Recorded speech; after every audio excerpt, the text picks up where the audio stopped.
All right, hello everyone. I hope you're having a nice morning so far. I apologize for the late start with the stream today. I ran into a few hiccups here and there just with the streaming software and updating a couple of things on my website. So if you're tuning in, thanks for your patience. I hope that it wasn't too much of an issue, but let's just go ahead and jump right in. My name is Hector Acuna. Thank you for checking out my YouTube channel and coming over to see this video, whether you're accessing it through YouTube or through social media or maybe my website. I appreciate you taking some time to take a look at my portfolio with me today. So as the title suggests, today we are going to be looking at my studio work from the 2022 through 2023 time period here. So I'm on my website, acunaarts.com, and I'm going right over into the studio portfolio. This is the kind of current body of work. There are a few paintings that I finished in this time frame that I don't have photographs of yet, and obviously they're not listed on my website yet. So that's something that I'll be updating, I'm hoping, in the next couple of weeks here. So I apologize that some paintings are not going to be in this particular recording.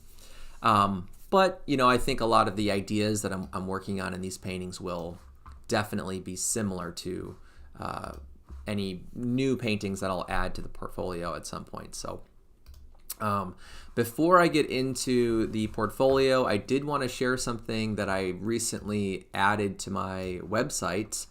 If you go into my shop, something that I've been wanting to do for a while is to create a page or some sort of content that gives collectors or potential collectors a little bit more context behind the materials that I use, behind my process. So I created a new page last night, actually.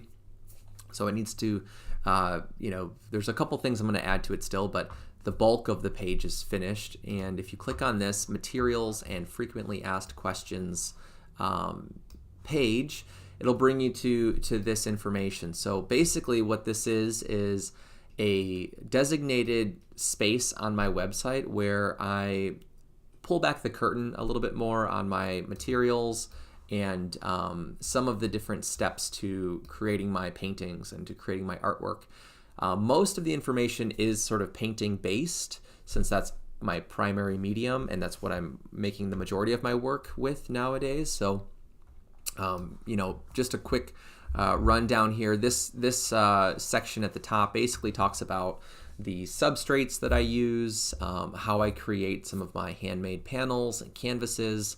It gives a little bit more information on specific mediums and things like adhesives that I use when I'm creating paper panels, those sorts of things, and even a little bit about the primers and the gessos that I use between my oil paintings and my egg tempera paintings. So again, if you're someone who's thinking about collecting my work, this will give you some information about materials that I use. If you're a collector that already supports and owns some of my paintings, this will also give you some context behind the physical qualities and properties of the artwork that you've purchased. And then I also talk a little bit about some of the paint that I prefer to use. So I'm listing some of the brands of paint that I like to use in my work. And then I talk a little bit about my frames that I make by hand. So you can find more information about that here as well. And then at the bottom half of the painting, there is a series of frequently asked questions that I've accumulated and sort of generated on my own, that I'm hoping will answer any potential questions that collectors or gallerists might have on my work. And then there's a YouTube video that I published maybe like 3 months ago or so, 2 months ago, that goes over how I ship my artwork to a collector. So again, this is all information that is really tied to my online storefront. And if you're thinking about purchasing my work through my website, but you're a little bit unsure about a certain step, or you just want more information about the process of receiving a painting from me, this page is really designed to answer a lot of those questions, and maybe even provide answers to questions that you haven't even come to yet. But anyway, that's reachable through the shop page down at the materials and frequently asked questions tab here. Okay, so I think now I can go ahead and jump into my portfolio. Like I said, we're going to talk about my recent studio work. So we're looking at paintings that were made in 2022 and 2023. There are some new paintings that I've been working on in the last 3 or 4 months that have yet to be added to this portfolio, but there's still quite a bit of work here that I can talk about today. And again, I think the bigger part and function of doing these live streams is really to provide some dialogue, to provide some context surrounding the ideas and the methods of my paintings. That way, even if you're not someone who's considering collecting my work and you just want to know more about my work, I'm hoping that these videos can really satisfy some of those curiosities that some of you may be having. So let's go ahead and start with the first painting here at the bottom. I actually have a different tab open here that we'll use. Let me switch browsers real quick. But yeah, so anyway, the first painting we're going to talk about here is a 12-inch by 12-inch oil painting on a handmade canvas panel. This was, going back to the last stream, there were a few paintings that I talked about that were small studies on mounted canvas that were oil primed. And there were some early tests in a new surface. I was trying out painting on canvas, and I had made a few different sized panels. And this was one of those first test panels that I created in 2022 in the spring. And this is a painting that's made from a photograph, so this is why it's in my studio portfolio, even though subject-wise it maybe fits the plein air work a little bit more. This is from a photograph that I took looking out of our Cedarburg apartment. Megan and I lived in the second floor of a house in Cedarburg, pretty close to the park downtown, and there's some really nice shapes in the neighborhood, architecture there. And being on the second floor, we had this really interesting view of our neighbor's garage, rooftop, and then their house and some other houses on that street. And I really liked that view while we were living there. I painted it a couple of times. This is the most substantial and the most finished painting that I created of this particular view. And it's one that started as kind of a color study. So right away we can see that this is a painting that has a very harmonious color scheme. And, in tandem with some of the material tests that I was doing with canvas and oil primer or oil ground, I also was trying to really study some of the other fundamentals in composition and in drawing and in value and color theory. So this was a really useful painting for applying some of these different ideas of process. And before I go back to the painting, I did want to share this page that's a digital mock-up of a couple different exercises in composition and in color theory.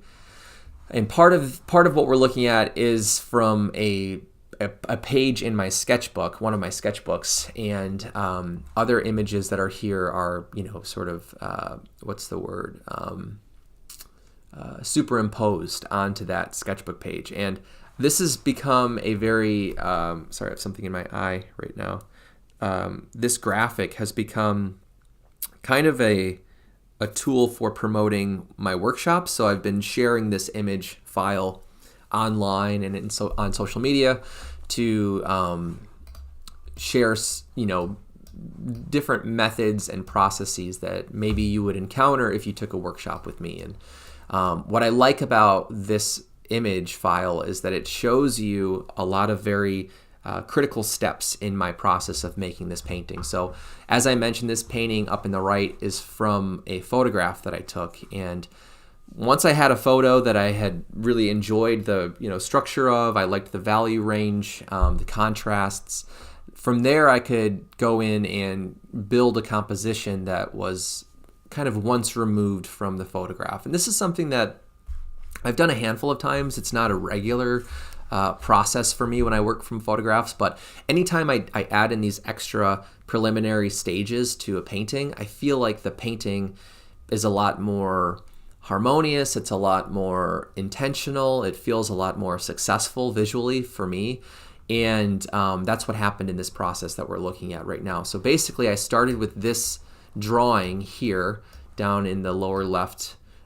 This is probably about a 5" by 5" thumbnail, so it's a pretty big sketch. I usually work like 3 by 3 and smaller when I'm doing thumbnails for paintings.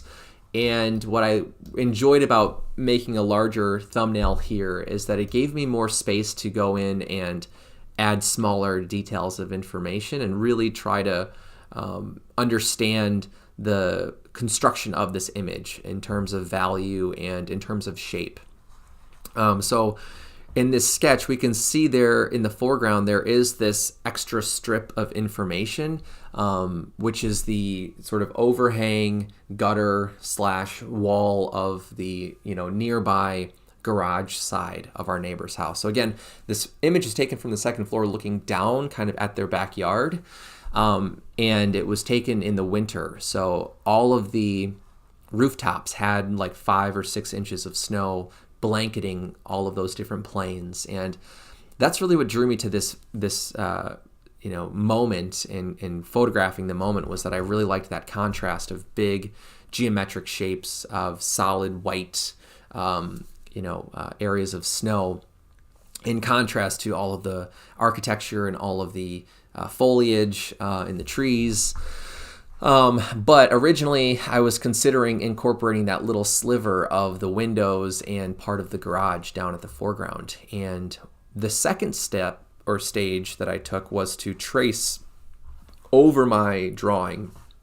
And I put down a piece of tracing paper, which is transparent, and that's why it's the same color as the sketchbook page. But the areas of tape here kind of give you a sense to the size of the tracing paper. And with the tracing paper, I laid it over my drawing. So at this point, I wasn't really looking at my photograph reference. I was just looking at my drawing. And I took a marker, 2 different markers. Originally, I had a red Sharpie, and then I used this like burnt sienna marker that I have to fill in the darker shapes and to try to break the composition into a no-tan construction. So it's a 2-value, basically white and dark value image and value reference. And what I enjoyed about doing this is that it helped me to see bigger groupings of shape and to really think about the design process as a very intentional step where I could eliminate information, I could simplify things, I could create more of a pared down or abstract version of my reference. And again, because I wasn't looking at my phone, it was a lot easier to just be creative and to take some liberties in areas where I wanted to group information. So when we look at all of these darker shapes at the top of my drawing, a lot of this became grouped into similar, solid, flat shapes of color. And what's interesting about doing this is that it forces you to make decisions on areas that are going to be in your brighter value and areas that are in your darker value. And you really have to commit what side of that spectrum you're going to place certain sections of your composition. So this was a very helpful step in the design process, and also really seeing some of the moments in the drawing that I could kind of emphasize or accentuate or exaggerate, really is the best word to use, where I could break a organic shape into more of a geometric shape. And you see that a lot in the tree line in this little tracing here. So then my third step was to make some color studies. And again, this was something that I think I was wanting to try because I was teaching workshops that were relevant to this process, and I also was teaching a painting class online, and I wanted to have some handmade examples to share with students.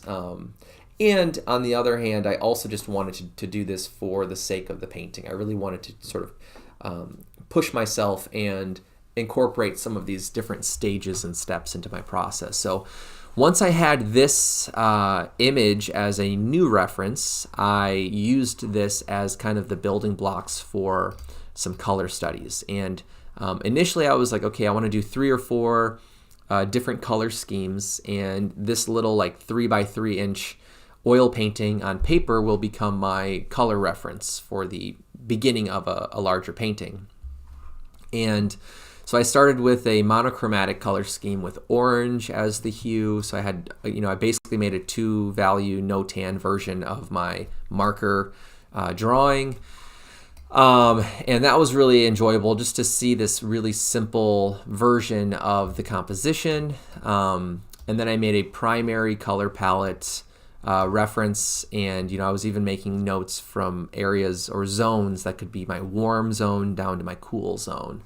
And that was really helpful to make some of those committed decisions as well in this part of the process, because I could start to really think about the visual experience of looking at this potential painting of like, okay, if there's a really warm zone at the top, that's going to contrast this like 7/8 or 5/6 area of the composition that's primarily cool. And I really liked using temperature as a way to create an asymmetrical balance in the composition here.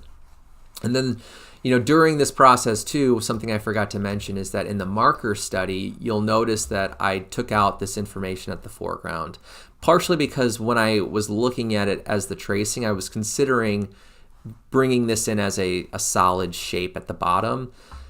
I didn't like what that did to the garage rooftop space, this shape in the middle of the composition. It sort of sandwiched it in an awkward way. And that was something that I thought maybe it would be more interesting if I just took that out and allowed your experience as a viewer to just sort of gradually leave the composition down at the foreground. So that was something I decided to do at this second step of the compositional process. But you'll notice that in all of the color studies too.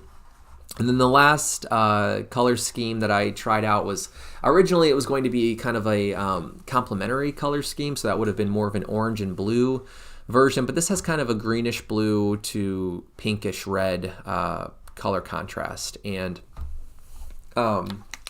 I've made a handful of paintings over the years that have a pink and blue color scheme, complementary color scheme, and I've always loved that combination of colors. And I just wanted to see how that would look in this composition with space and really thinking about perspective and depth and atmosphere. And there's something really interesting about flipping the kind of common concept of your cool colors being in the background and your warm colors being in the foreground.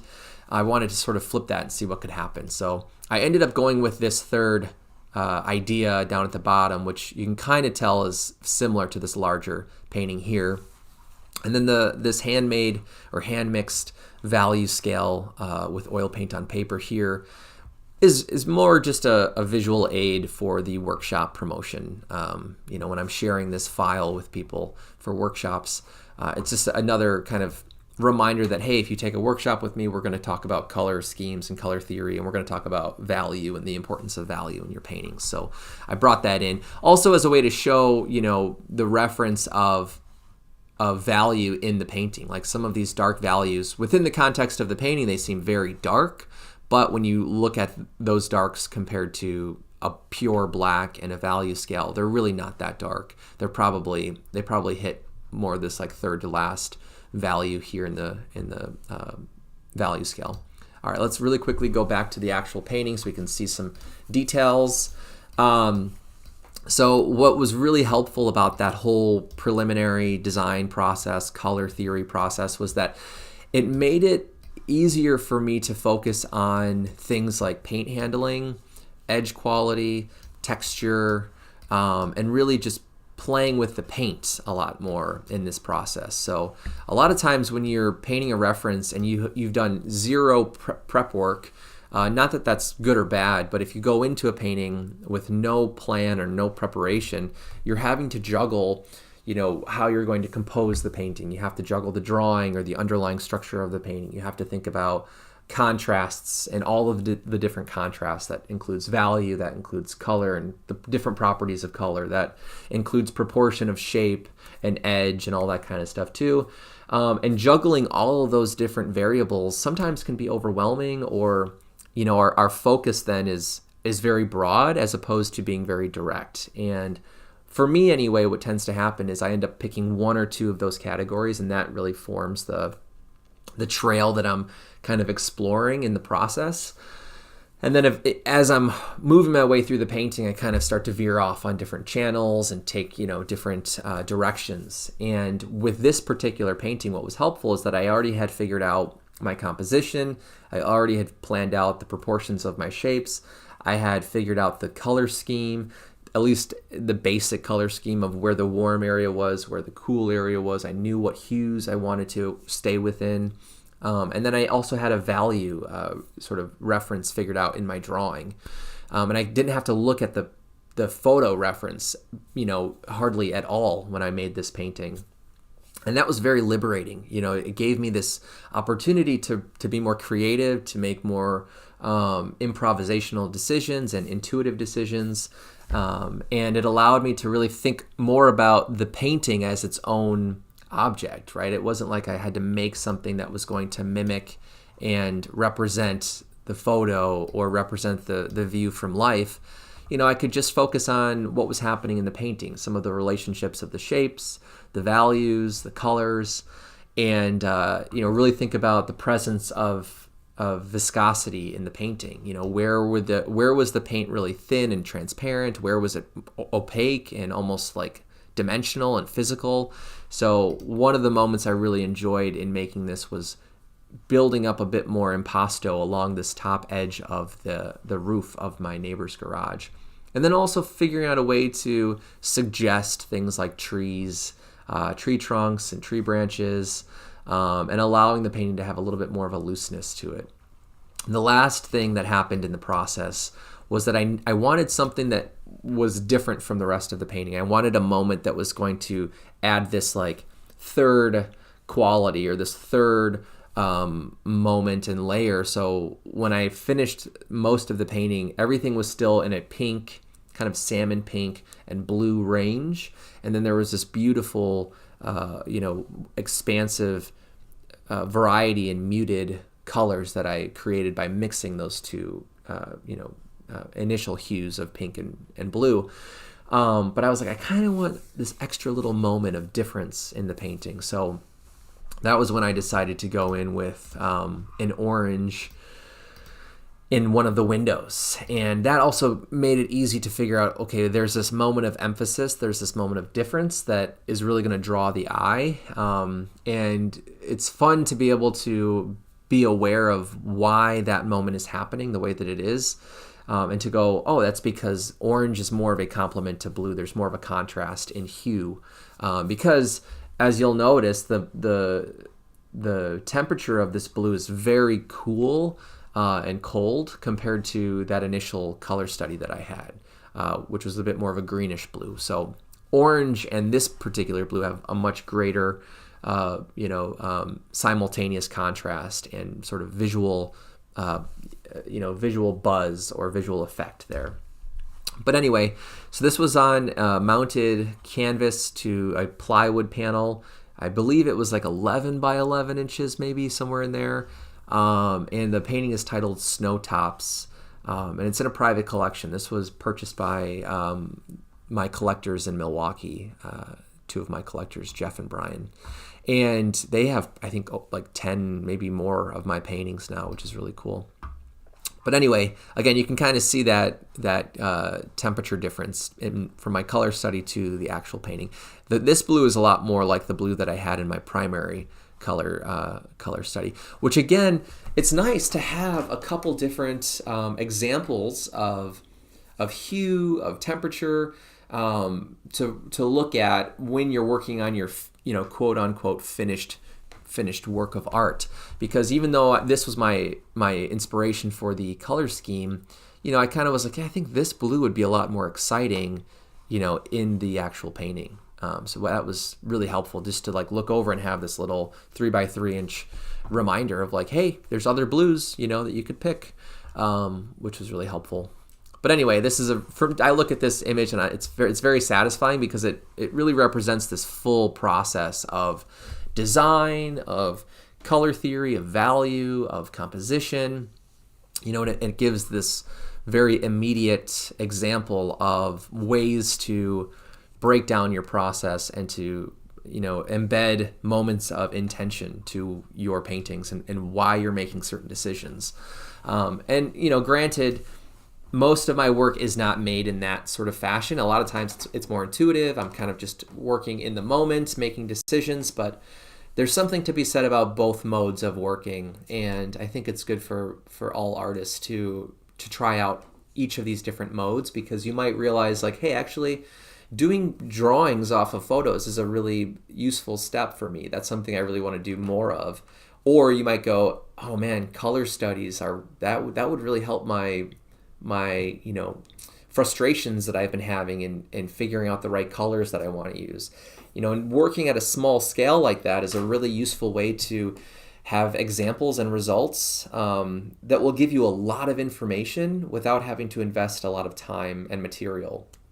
So I'm a huge advocate for doing color studies at a very small scale. It's really good for a sketchbook process too. Like even if it's not with oil paint, you could do it with watercolor or gouache, or I've done color studies just with colored pencil. And it's pretty useful to think about those contrasts of hues when you're thinking about color schemes. You don't need to use the paint that you're going to make your final work with to be able to start to see what could happen with certain colors in your color scheme. Okay, now we're looking at some, I would call, sketches of gouache paintings on paper. These are based on drawings and pencil and ink drawings that I was making in the spring of 2022. I was making a lot of these marker ink kind of thumbnail sketches just from my imagination. I think going into 2022, I had this desire to find a visual motif that I could really explore in my studio work. And I wanted something visually that was very simple, that was easy to manipulate and morph into different shapes and different qualities, and something that could house or contain the variety of subject matter that I knew I was going to want to explore and paint in my work. And I settled on this visual motif of a box sort of container. And what I really enjoyed about the box is that depending on how I'm depicting it, it can appear to be solid and like this physical amount of space, or I can make it appear like there's this negative space inside the box that also houses information. And I really enjoyed that contrast of possibilities when thinking about space and thinking about presence and absence, when thinking about information that is accessible or inaccessible. So it was a very powerful and simple visual motif that allowed me to start to come up with a lot of different ideas. And so I have a bunch of these examples in my portfolio that we'll look at today that I would put in this series of like boxes or the box. And it's something I'm still kind of toying with in my studio work, and it's something that actually started to creep into my plein air work as well, which I'll talk about in the next plein air portfolio stream. But this was a gouache painting. I think it was based off of a drawing in one of my sketchbooks, where I was playing with this idea of multiplicity, having more than one box, because a lot of my examples have a single box. So what I like about that is that to me, they kind of start to read as figures and like a surrogate for the human body, or the presence of a person or a personality or a mindset or a feeling, even though they're these inanimate objects and forms. And it's really fun to bring in these little breadcrumb kind of clues and visual signifiers that can start to generate conversations about personal experience or memory or place or relationships or emotions that we have. And what I like about that is that it allows me to be very ambiguous when I want to be ambiguous, and very discreet or explicit, and just really clear and direct and to the point. It's nice to find this visual character, that can morph into all of these different zones. Because for me, if you've been following along with my discussion live streams, you've definitely seen the scope and the amount of variety in my work between the studio and plein air. And I know this about myself, that I have more of an inclination to continue to explore and to try many different ideas and many different versions of representation and process and material, and even against representation, dipping into methods of abstraction and non-objective qualities in the paintings. And I've always kind of struggled with feeling like that's good or bad, or that's okay to be doing. And usually it's when I'm feeling the pressures of an opportunity, or making sales, or applying to a show, or applying for solo shows. It's always difficult to figure out, well, how do I find the language, and how do I find the thread between all of these different experiments and explorations that I've been working with in my studio work, especially. But the box, it felt very comfortable, and it felt very appropriate as this symbol that could bring all of these different interests together into one, visual space. And this particular painting was about, it wasn't one that I don't remember now in my sketchbook if I had the idea and then I tried to make the drawing, or if I started a drawing and then it led to the idea. But basically this image is about my relationship to my wife, Megan, and thinking about place, and thinking about, where we each come from. So I might have mentioned this in an earlier live stream, but I met my wife in 2012, in the summer of 2012, so almost 12 years ago now, working at a summer camp in northern Wisconsin. And she's originally from Arizona. She grew up in the Phoenix area. And, after dating long distance for 2 years, she moved to Wisconsin and moved to the Midwest, and has, she and I have been together ever since. And this was a painting I made in 2022 as an idea, a concept for maybe a larger studio work. So this is mostly just a compositional value study, thinking about the box as, again, kind of a stand-in for the figure. So this was my sort of self-portrait here, and then this is her sort of portrait with all of the cacti, kind of desert landscape here. So I liked this idea of place, and really thinking about geography, and how where we come from is such an important part of who we are as people, and in our philosophies, and our emotions, and the way that we communicate and relate to other people. And then, after I had painted these two, I wanted to add in something else, kind of like the window in that last painting. I needed this extra layer of image and meaning. And so I brought in a half of a human head kind of creeping up out of the foreground here, which I just, I like that it brings in this almost sinister feeling a little bit. Like, there's something about that tension between, what we would call like positive optimism and joy against fear and, more negative attributes, and bringing moments of both into one painting, I think is a really good way to create something that, really pulls at us in a more meaningful and powerful way. So to me, that's what this starts to generate, and it starts to open the possibilities for kind of a contrast to what I would consider a very happy painting. And this is another idea kind of in the same vein of thinking of the box as a figure, thinking of the box as a section of place and the landscape. And I think part of those ideas also were coming out of doing these plein air painting events and painting outdoors in the public space, and making paintings about different places really became very influential to my studio work.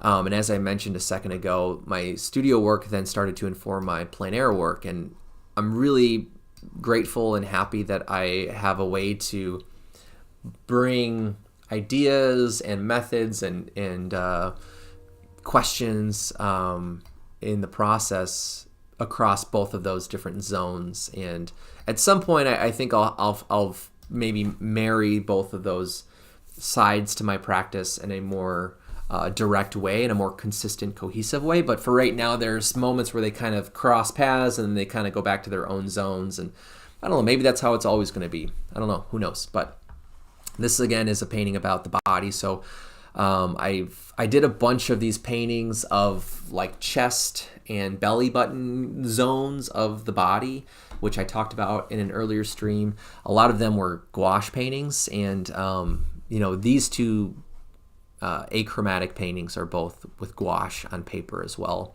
So this has kind of a hairy belly button, happy trail, chest kind of zone. And then on the top, this is supposed to be, it's hard to know if it really reads like this, but it's supposed to be a cornfield with a billboard sign in the field. And again, what I really enjoy about the box is that not only is it a container or a platform, or like a section of physical space. So I started to think of it as like, what if I was imagining the landscape and I had a machine that could just, press itself into the landscape and pull out a cube of the landscape. And if I dropped it off into a different space, what would that look like and how would that feel? And that was like this explosive concept that was very exciting to start to think about and start to dream up, versions of that idea.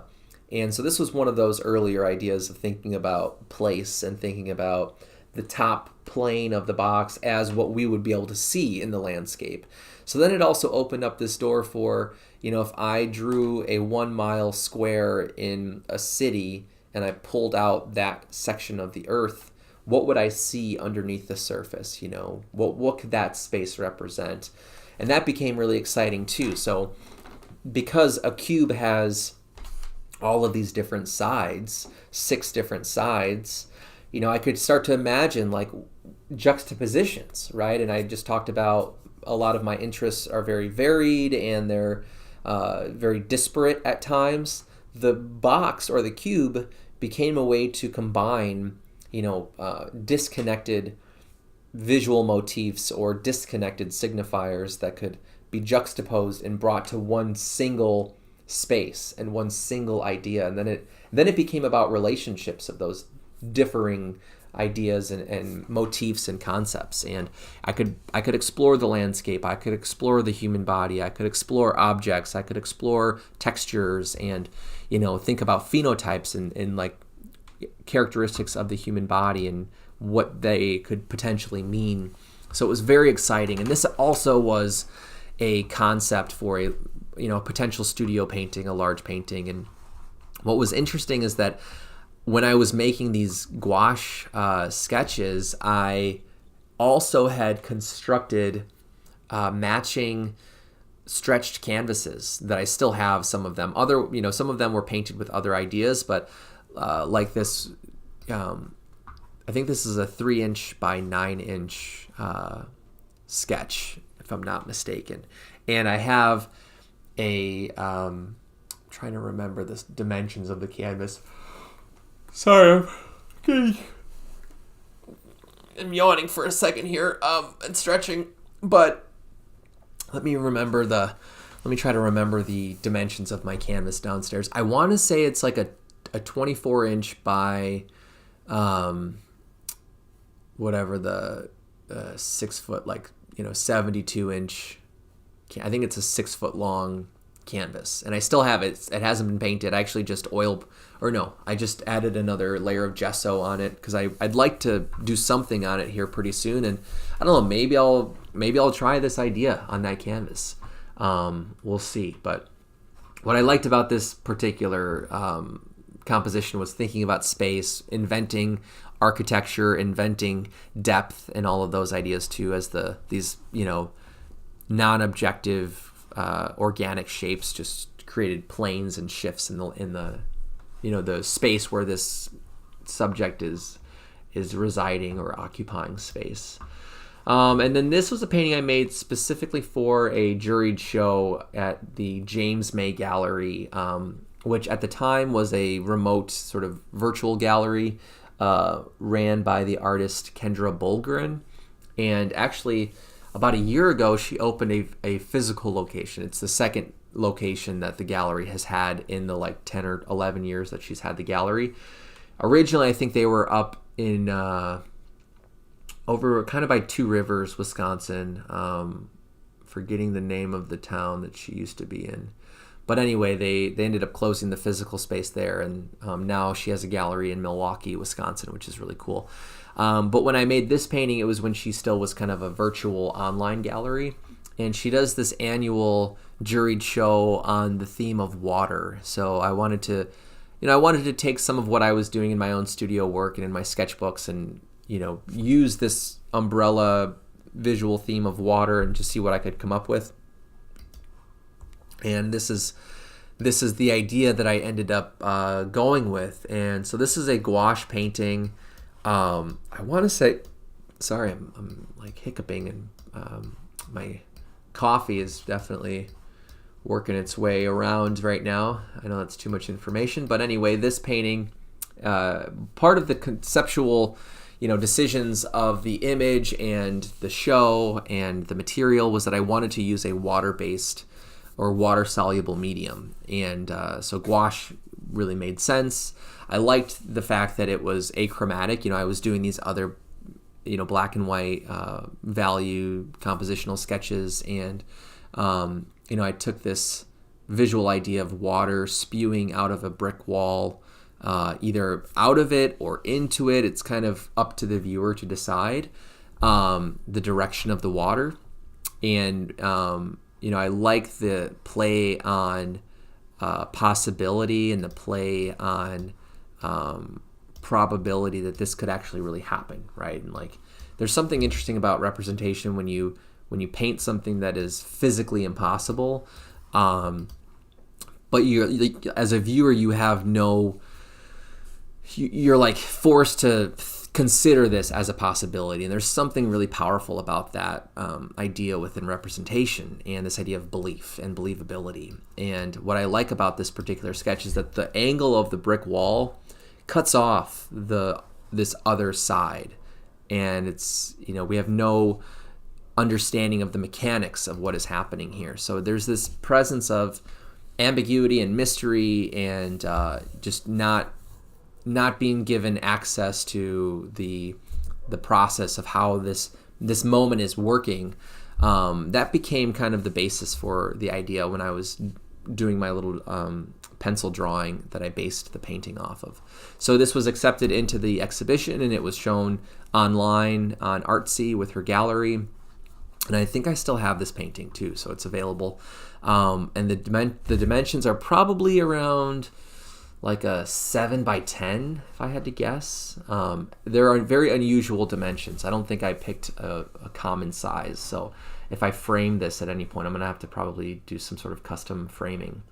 But it was really fun to paint. It was kind of like the other two gouache sketches. It was fun to think about texture and to think about transparency versus opacity. I really like moments where the paint is very thin and it's kind of like staining the surface of the paper, so we have a very uneven passage of the painting versus areas that are more opaque and have a flatter, almost cartoony, illustrative read And again, all of this was just invented. Like none of this is referencing any sort of, photo or observational subject. It's all just kind of coming out of my imagination, which was a lot of fun to also play with some of those ideas. Now that I say that, though, I think I might have looked at images of running water, like just sort of stock images online of people with like garden hoses, just to try to understand the visual shifts and form of running water. But it wasn't like I just copied the exact image. It was sort of just like a reference of like, okay, if I was going to make up the shapes in running water, how would I do that? And how would I show this filtering of the form of the brick wall through the water? That sort of softening of the edges and almost like melting appearance. And I think the title for this was something like "It's Coming From Somewhere," I think was what I ended up titling it. So it kind of had like an environmental, political kind of undertone, really thinking about water, the role of water in our society, the power of water, the desire for clean water, like all of those, different relationships to water started to kind of pop up in my head as I was painting this, I remember. So that's what led to the titling of the painting.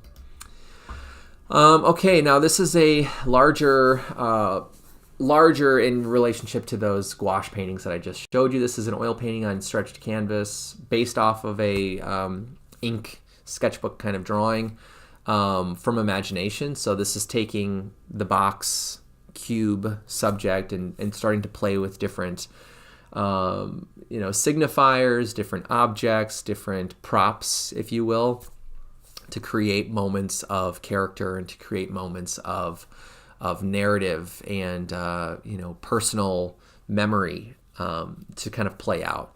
Just looking for moments of like, oh, this kind of reminds me of blank, and then I could really relate to the work. I could relate to the process. So a lot of the little thumbnail drawings I was making around this time in the spring and summer of 2022 were made with a ink brush pen. So I think what I did is I took one of those plastic cartridge water pens, and I filled it up with a watery ink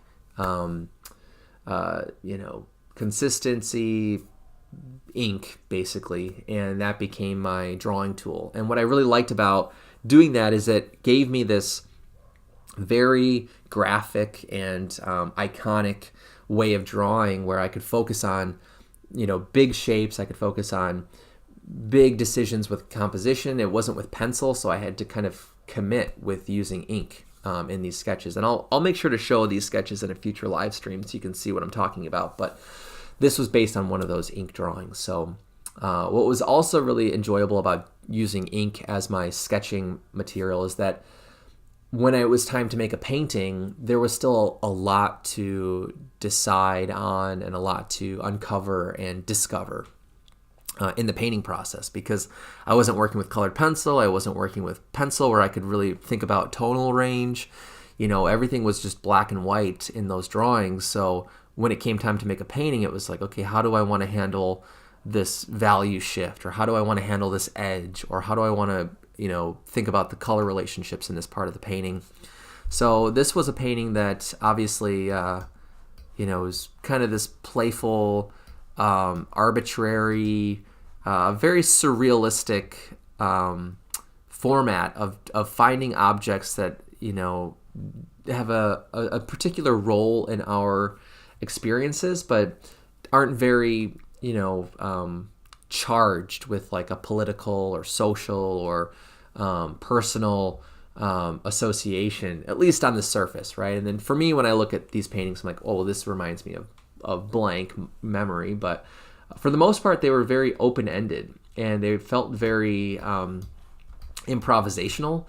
And that allowed me to feel more liberated to play with the medium of paint and to really just think about paint languages, to think about things like temperature and energy, or to think about time. So there was something very satisfying about painting these barbecue, like little briquette objects here that were that were lit and on fire and very, very hot, and thinking about if this was sitting on someone's head, what would that do to their skin? How would that shift the temperature of the color? How would that reveal a sense of heat? So it's fun to think about these different visual, signs and symbols that can generate a narrative. So then there's also this little smoke path kind of leading us out of the frame.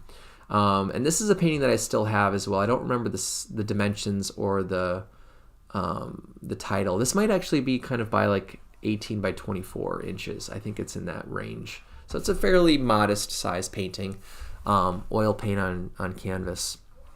And the sunglasses were interesting to paint too. This is a invented landscape here that I just sort of blocked in, and that became a fun moment too, to think about reflective space and to show what the subject is looking at, right? It's sort of this idea of presence and absence, kind of like I talked about in the Velázquez painting that informed my thesis work, which I also think later informed my plein air work in painting windows and mirrors and any sort of reflective matrix of space. This became a way to kind of, form other bridges into those interests that I had at the time too. This is a smaller, like 6 by 8 inch painting. This is in a private collection. It was purchased by a collector during a show at Levy Contemporary in Princeton, Wisconsin, which is a very central Wisconsin small city. And there was a group show that I was invited into by Frank Juarez at Art Dose Magazine. It's an annual invitational called the Indiana Green Invitational. And I was in the show in 2022. This was one of like 30 paintings that I exhibited because I brought a lot of small paintings. It was easy to show these like salon style clusters of paintings.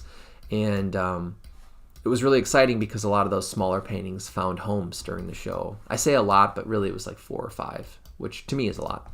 But anyway, this was a kind of, again, a play on the cube, thinking about the form of the box, really exaggerating its form to much, different dimensions or much thinner dimensions.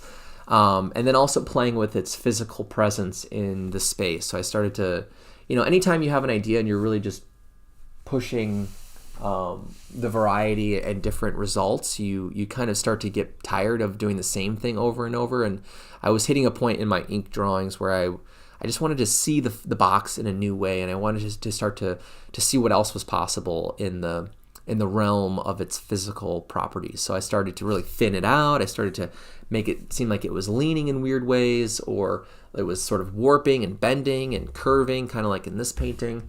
And then I was also combining that with ideas that I was exploring with place and the landscape. So it was, this idea of scale and scope of space really started to branch out by this point. So I was really thinking about minimizing this open, vast area of landscape by shifting the scale of the trees and the water and this kind of like,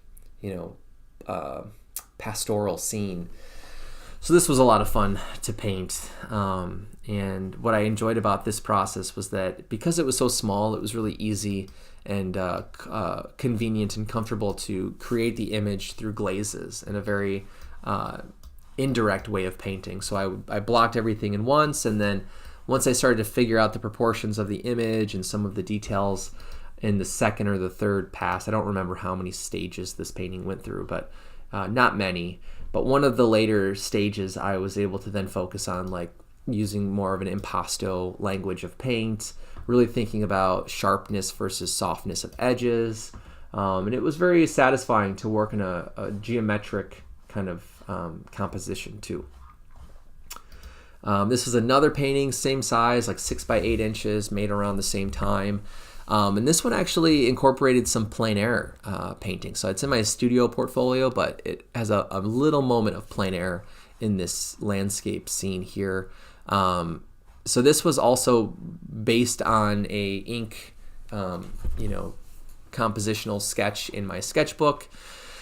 that I really liked, and I wanted to see it as an oil painting. And that's really what the process of a lot of my 2022 studio work looked like. It was like I would generate ideas on paper in my sketchbook or with ink drawings on paper, and then I would pick out one out of 20 or 30 sketches that I really liked, and then I would build that into an oil painting. And because they started from imagination, sometimes I would make the painting purely from the reference of the sketch and with my imagination. Other times I would go out and find subject matter to paint from observation, or I would look up images. So it became this really open-ended process of referencing my images and my subject matter in my painting. So this was an example of a time where I brought this little 6x8 inch panel to the Cedar Creek Park, which again was only like a 2-minute walk from our house that we were renting in Cedarburg. And hey Jane, how's it going? Welcome back to my stream. Thanks for tuning in again today. Yeah, there's a lot of boxes. So again, I think this is something that it took me a while to find a motif that was very simple and that could be presented in so many different ways, and that was kind of like a stage to play out different ideas. And here is a great example of where it found its way into what I was doing in plein air in a very easy way, because sometimes that happens for me where if I'm working on an idea in the studio, I'm like, oh, this is really cool, whether it's a color scheme or it's a certain proportional device in thinking about composition, or a certain texture, implied texture I'm trying to paint, and I'm like, I want to paint this outside under natural light in some way. Sometimes it doesn't fit, those different halves of the process, but the box really has found its way into plein air through very organic and comfortable ways. It doesn't feel forced, at least not for me. So going out and painting this very small little detail from direct observation in plein air was a lot of fun to bring into this painting. And I have another painting that I did in a similar structural composition that was a larger, like 9x12 or 11x14 inch panel, that I think I still have this painting. I don't know what happened to it. It's in storage somewhere right now, but that should also be in this portfolio. So if you're watching this video live or in the recording, hopefully by the time you're watching this, in the future, that image is also in the portfolio. I have to go back and find an image of that painting. But basically, it's a painting of my neighbor's house across the street from where we were renting. And it was painted from observation, but from the second floor of our apartment. So it was painted looking through a window. And it has a very similar structure like this, but the palette is very purple, and then the top plane of the cube is very orange and yellow, so it has a complementary color scheme. This was a painting that was inspired by another ink drawing, 6x8 inch painting again, oil painting on a handmade canvas panel. Again, so at the time I was also just trying to become familiar and comfortable with painting on canvas, which I avoided for a few, maybe like a year and a half before this time in 2022.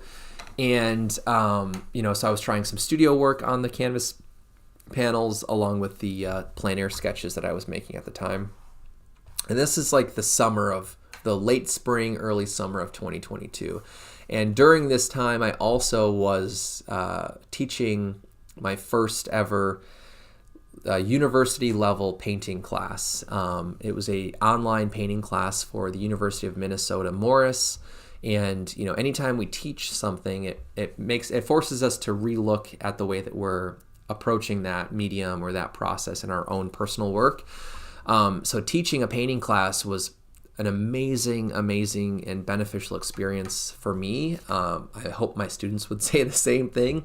The only trouble and challenge in that format is trying to teach painting online. So basically what I'm doing right now is kind of like what I would do for my students. They had this big TV installed in the painting studio where my 2.5 foot tall head would be giving instruction and demonstration and feedback to students. So yeah, it's difficult because you kind of lose all of the nuance in painting when you're teaching online. However, in terms of the information and the material and the lectures that I put together, it was a very intense and rewarding experience because it helped me fall in love with painting again and really thinking about the languages within representation and abstraction and really trying to be, again, intentional about what I wanted to say and how I wanted to say it in my work. So when I was working on these boxes, here's an example of one that was really trying to dig back into a personal memory of, thinking about a time in my life, and specifically when I was in middle school, and really coming into myself as a person, really trying to understand my own personality, trying to understand my own tendencies with social relationships I had with my friends and my community at large. And I remember a time period when Lance Armstrong's yellow wristbands were very trendy and popular. And, when I think about middle school, there's these different visual motifs that kind of come to mind and just symbols of that time period. And that wristband was one of those things that sort of came back to me when I was thinking about that time period. And so I wanted to make a painting with this cube series that, was directly tied to that time period in my youth, in my formative years. So it was a lot of fun to paint. It kind of has this humorous, strange, kind of uncanny depiction, like just in the way that the color palette shifts from neutral to very warm, and then there's this little kind of sweat teardrop form on the one plane. So there's not really a direct story that I was trying to convey. It was more about bringing together these disparate images and disparate symbols and just seeing what kind of a narrative could develop.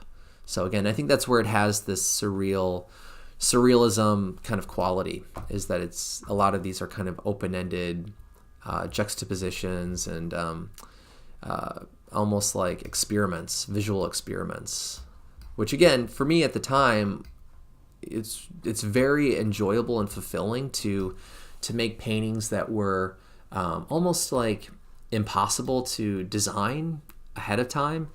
And when I say that, I mean like looking at the finished painting, it's not like I went into making the painting knowing that it was going to turn out the way that it did.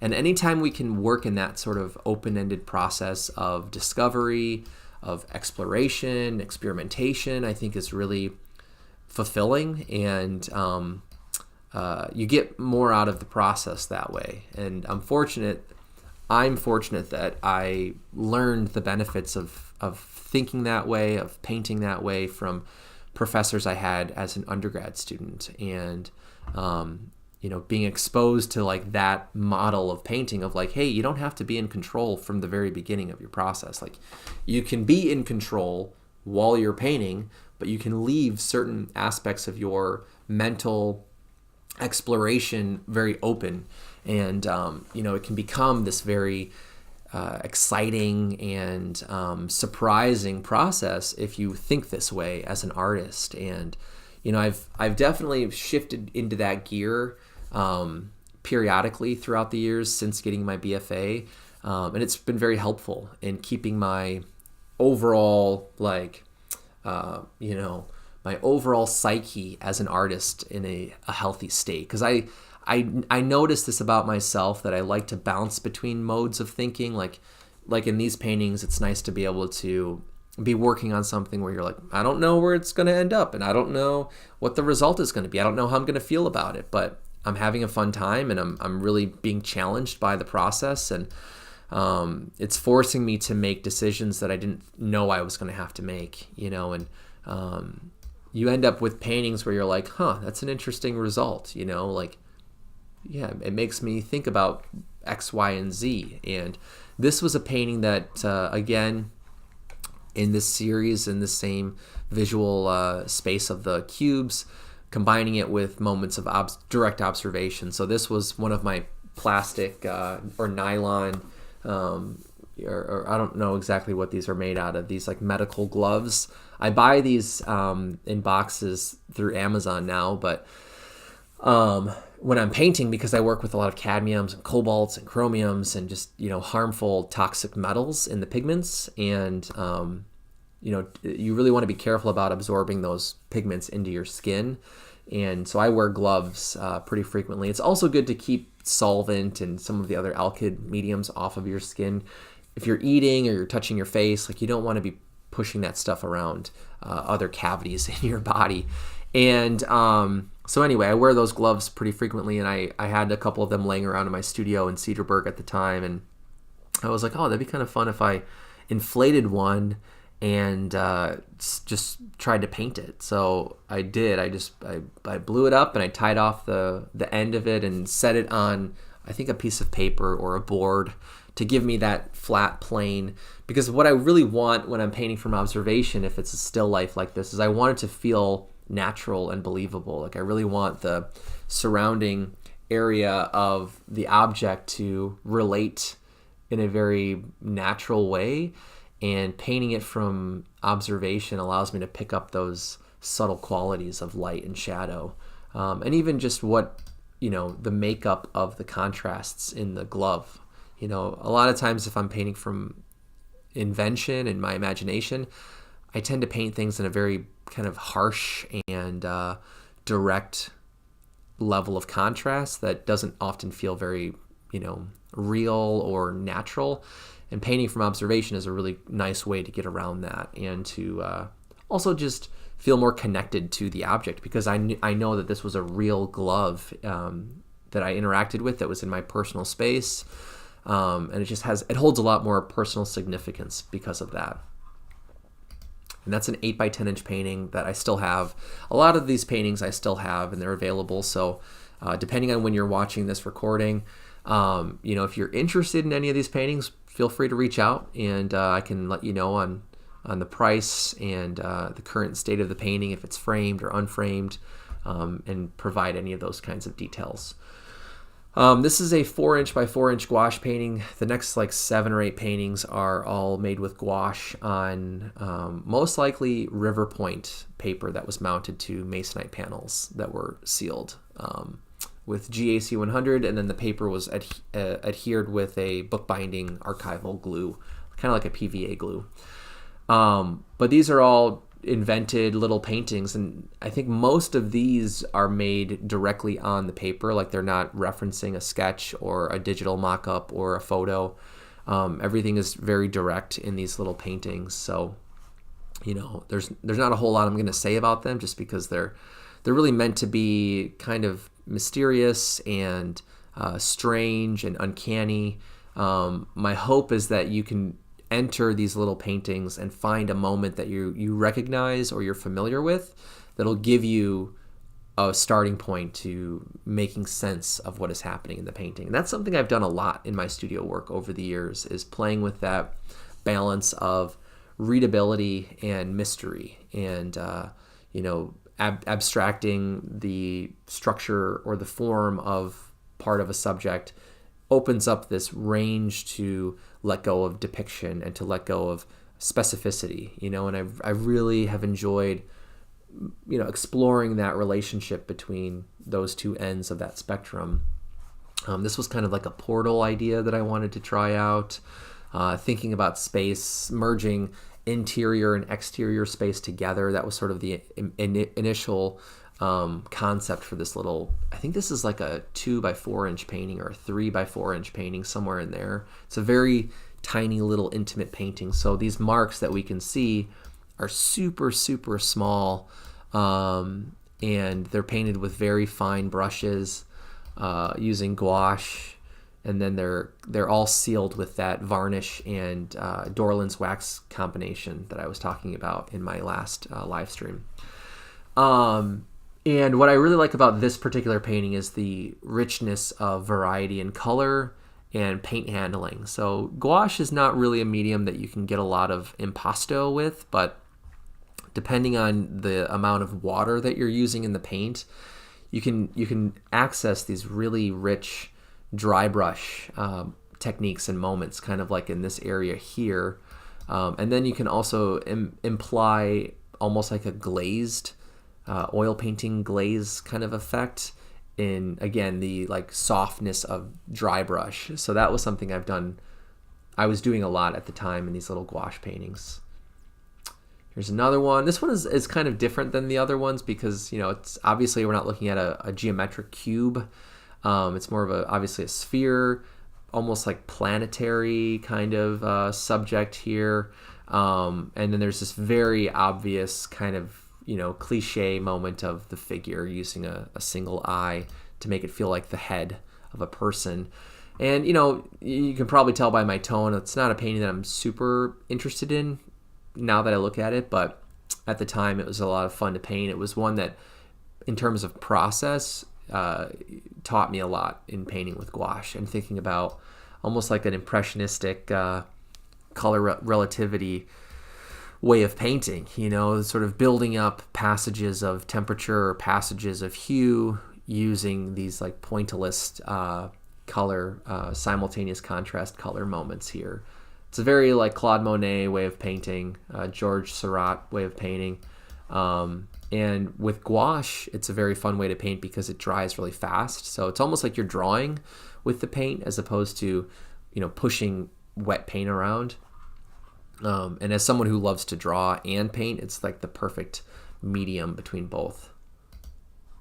This is a I think this is either a 2x6 or a 3x9 inch little panel. I want to say it's like a 2x6, but again, gouache on a handmade paper panel.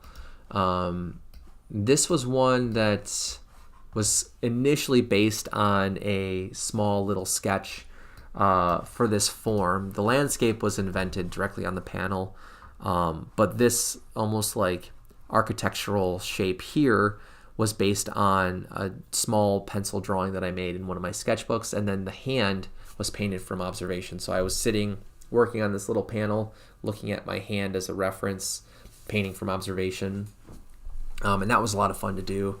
What I like about this painting is the value contrasts are somewhat compressed and subdued, so it has to me it has a very satisfying graphic kind of quality about it, especially in moments like this where there's just like two values, two colors trying to convey a certain texture.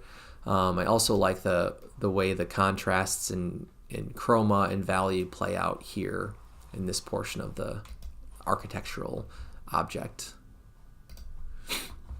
Again, most of these are still available, so if you like any of these paintings, take a look at them in my shop. They're all framed, or most of them are framed in handmade frames, and I think the prices are, for sure, at the time of the recording, they're under $400 a piece, so I think they range from like $200 to $360, kind of in that range for these original paintings.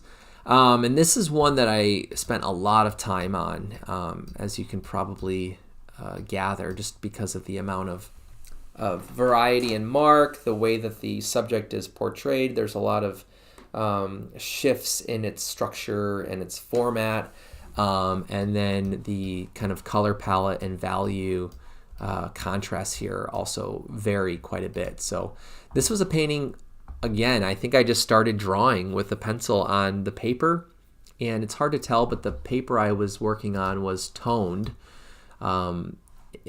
I don't know if they dye the paper or how exactly the paper is toned when they make it at the paper mills, but this had kind of a beige kind of coffee color, like tan coffee color. So what I liked about that toned paper is that it gave me something that wasn't just like a bright white as my background for the painting, and it allowed me to keep a lot of my values and chromatic contrasts close to that initial toned background, and I'm very satisfied with the way that the landscape turned out in this painting. You know, just from a distance, this is a very small painting, it's about 4 by 6 inches, but looking at it from a distance, the properties and value and contrast in these shapes of the landscape the compression that they have is very satisfying. And again, I think just looking at a lot of Monet and other Impressionist painters, when I was teaching online for Morris, once a semester I would drive out to Morris and teach in person for a week. And, that gave me an opportunity to get to know my students, in the real. It gave me a chance to demonstrate certain processes and methods of painting in person. That way they could really get a sense for stretching canvases, priming your surfaces, mixing paint. It allowed me to hit some of the more tactile aspects of teaching painting. And it gave me a chance to see all of their work in person and give feedback with seeing the actual objects of their paintings. But one of the things that I would tack on to those trips is I would stop in Minneapolis on my way home or on the way out, and I would go to some of the museums in Minneapolis. And my favorite place that I went to, I think 2 or 3 times on those trips, was the Institute, the Minneapolis Institute of Art. And they have a very great and a very dynamic and diverse body of Impressionist paintings that I was very influenced by at that time. And I think teaching painting brought my focus back down to the fundamental components of color and value and composition. So when I went to the museum, my lens when looking at paintings was really focused on those constructions of painting and really thinking about how these paintings were made, really trying to make sense of decisions that the artists had made in producing those paintings. And I was looking at a lot of pieces by Mondrian. I was looking at a lot of Degas paintings that were there, and then obviously Monet and Seurat and some of these other artists that I've talked about in recent streams. But this area here, I feel like, was directly inspired by seeing some of those paintings and really thinking about gradual contrast and really thinking about subtlety in color, subtlety in value. And gouache, in my opinion, is one of the best mediums or most suitable mediums for somebody who wants to practice anything relating to color theory, because it dries in a very flat, matte surface quality, which allows you to really just look at the pigment of the paint, and you're not dealing with reflected light and glare, because that will shift your perception of color in oil paintings or acrylic paintings. So working with a very matte type of paint is like perfect when you're practicing value and color theory. So anyway, this was a really fun painting to make. It sort of started as this like tree trunk form that then became kind of like a soup bowl, area of space. And I remember part of this was painted intentionally with the plan to apply it for a juried show at is it Buckham Gallery in Detroit or Flint, Michigan? I think it's in Flint. There's a gallery there that had a juried show on, it was like teeth, hair, and something else. I forget the third. Skin, maybe? It was something like that. It was all about aspects of the human body and how we relate to them. And for me personally, like, I've had quite a eventful history with my own teeth and the health of my teeth growing up. I mean, as a kid, I never had issues with teeth, but my lower jaw is very small, so I had a lot of crowding in my bottom row of teeth all throughout my childhood, and it was really difficult for me to floss as a kid because of that. And when I was like 10 or 11, I remember we were at Six Flags Great America in Gurnee, Illinois. We used to go almost every summer growing up, and I've never liked roller coasters, and I eventually just stopped going because of that. But I remember I was waiting in line with my brother to ride these bumper carts, and I was pushing myself off of the metal like railing, and for some reason I like lost my balance, or I missed the pole, and I ended up smacking my head on the pole and chipped one of my front teeth. And I remember just like how I vividly remember doing that still now. And I just remember riding home that night because we basically left right as that happened. It was like the worst way to leave the park. One of the worst ways that we could have left the park, because I was in a panic. I was screaming and I was freaked out, and I was in pain because like my tooth was super sensitive, and it was one of my two front top teeth that got chipped, and I was freaking out. And within like a week, my mom was able to get me into the dentist, and they put a bonding cap over my front tooth, which lasted for like a year. And then I remember I was eating a piece of cold chocolate, and I tried to break it, and that popped off the bonding, so we had to go back in. When I was like 12, I had to get that fixed again, and then luckily that bonding on my tooth stayed on until I was I was in grad school in 2019, and I was eating popcorn, and something happened where all of a sudden I felt like my tooth sort of like coming apart, and it was very scary, and it was this terrifying feeling. And basically the cap on my tooth came off again when I was in grad school. Part of that was because I stopped wearing my retainer. When I was in, I kind of skipped a little chapter. When I was in undergrad, I had braces, and for like a year and a half I had braces, and one of my lower teeth was pulled out when I got my braces put on. So there was this week, I remember, when I was a sophomore, I think it was over the winter break, my sophomore year of college.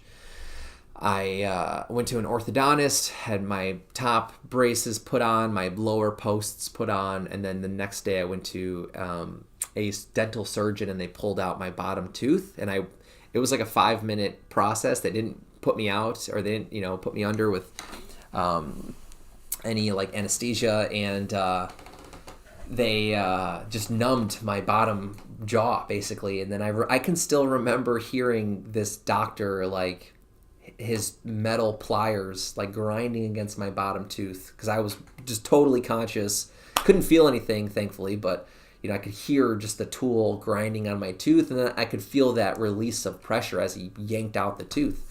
It was so crazy. And then the day after that, I went back to the orthodontist, and they put the bottom wire on. So it was like 3 or 4 days of just the most painful and tiring, any like interaction that my mouth had gone through at that point. So that was when I was in college. And then like a year, I got my braces off in 2015. And then in 2019, at the start of 2019, is when my upper tooth, that bonding had fallen off. So I've had this whole crazy history with my teeth. So when I saw that there was this juried show, I was like, oh, I could definitely make paintings about my relationship to teeth, and just the ups and downs of dealing with your health of your teeth, and just the way we feel in terms of stress and anxieties. I think a lot of people can relate to feeling anxiety about their teeth, the state of their teeth, and the health of their teeth, and their gums, and all that stuff. And so anyway, that was like the history behind making this little tiny gouache painting on paper. So I incorporated a bunch of these little floating teeth in this kind of acidic yellow space and pool of liquid space. And I liked this inclusion of a window frame. I thought that was kind of a maybe random, but also very explicit detail to throw into the mix of this painting, and just kind of see what kind of narratives could develop with those juxtapositions. So anyway, I applied to the show. My paintings were not selected, unfortunately, but they're paintings I really enjoyed making, and obviously still have, and they're still available if you're interested. Okay, and this is another one where I'm starting to think about the body. So I wanted to paint the cylinder shape with a palette of colors that are very similar to human skin. I was thinking about sunburn. I was thinking about freckles and hair. So I wanted this object to feel very human. And I was also thinking a lot about architecture and space. And I ended up trying out this idea of a kind of like gridded window, which could read as just like a normal window frame. It could read as maybe like a prisoner sort of cage window. And I liked that contrast of good or bad, and then on top of that, the fact that it's part of a human element or a human subject, it just started to lead into these more like magical realism, surrealism kind of spaces where everybody could come in, look at this, and have their own conclusion or interpretation, which for me, that's always the most exciting kind of space to stay in as a painter, is to not make something that's so direct and so obvious that it only has one, kind of shared interpretation. For me, it's a lot more fun to make something that's kind of like, maybe that is what it's about, or somebody else could say something different. I'm like, yeah, maybe you're right. Maybe that is the meaning of the painting, or and just letting people decide what comes to mind, and that's probably the one danger or risk that I feel about doing these live streams, is that maybe I'm oversharing some of the history or some of the ideas, and I don't want that to limit someone else's interpretation or to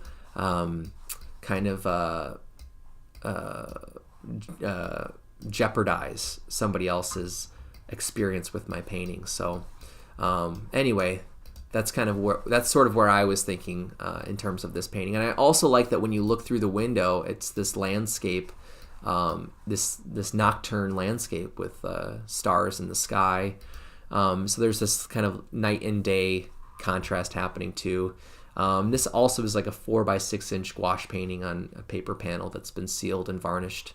And I think this one is in a frame and is available, but I have to go back and check. Here's another one. I don't think I'll really talk about this one. It was fun to paint, but it's not one that really stands out to me very much. This is another one that's kind of like the tooth one, that it has a bit of an organic tree trunk kind of feeling to it. And it was starting to combine or reference back to those paintings I made of that neighbor character, that like weird wedge citrus shaped head kind of character. So I wanted to bring that back into what I was doing in these gouache paintings. This also like 4x6, and this one had a very intentional complementary color scheme with green and red, or versions of green and red. This one is called Transferal. It's a 4x6 painting as well. I think this one is still available too. And what I really liked about painting this one is all of the small little details and marks in the subject matter, but also in the landscape. Again, looking at Monet and other Impressionist painters, I was very interested in this idea of using pure colors and not mixing wet into wet. I was trying to really think about everything as like a relationship in the painting. So I wanted to use solid, flat, opaque, shapes and lines of color, and really try my best to develop volume or to develop a sense of light by using those purities of color in the painting. And this one was kind of fun because I was taking some of those ideas of the box, subject and character, and combining it with a second character or like a second version of a box. And then it became about a relationship, right? Anytime you have two or more things, we can start to generate themes or narratives or ideas that are about how those things relate to one another, and or how they relate to their environment. So for me, these paintings have that underarching kind of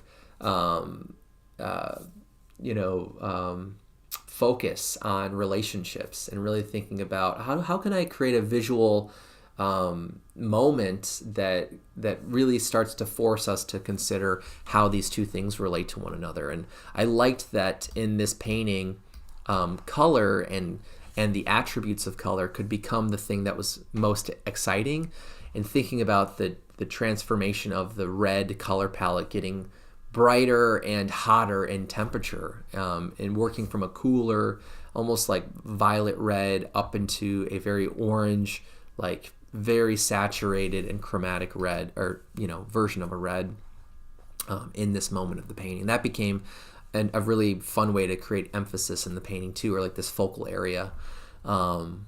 So yeah, this was a really fun painting to make too. I also am very satisfied with all of these semi-transparent organic lines and marks down in the foreground.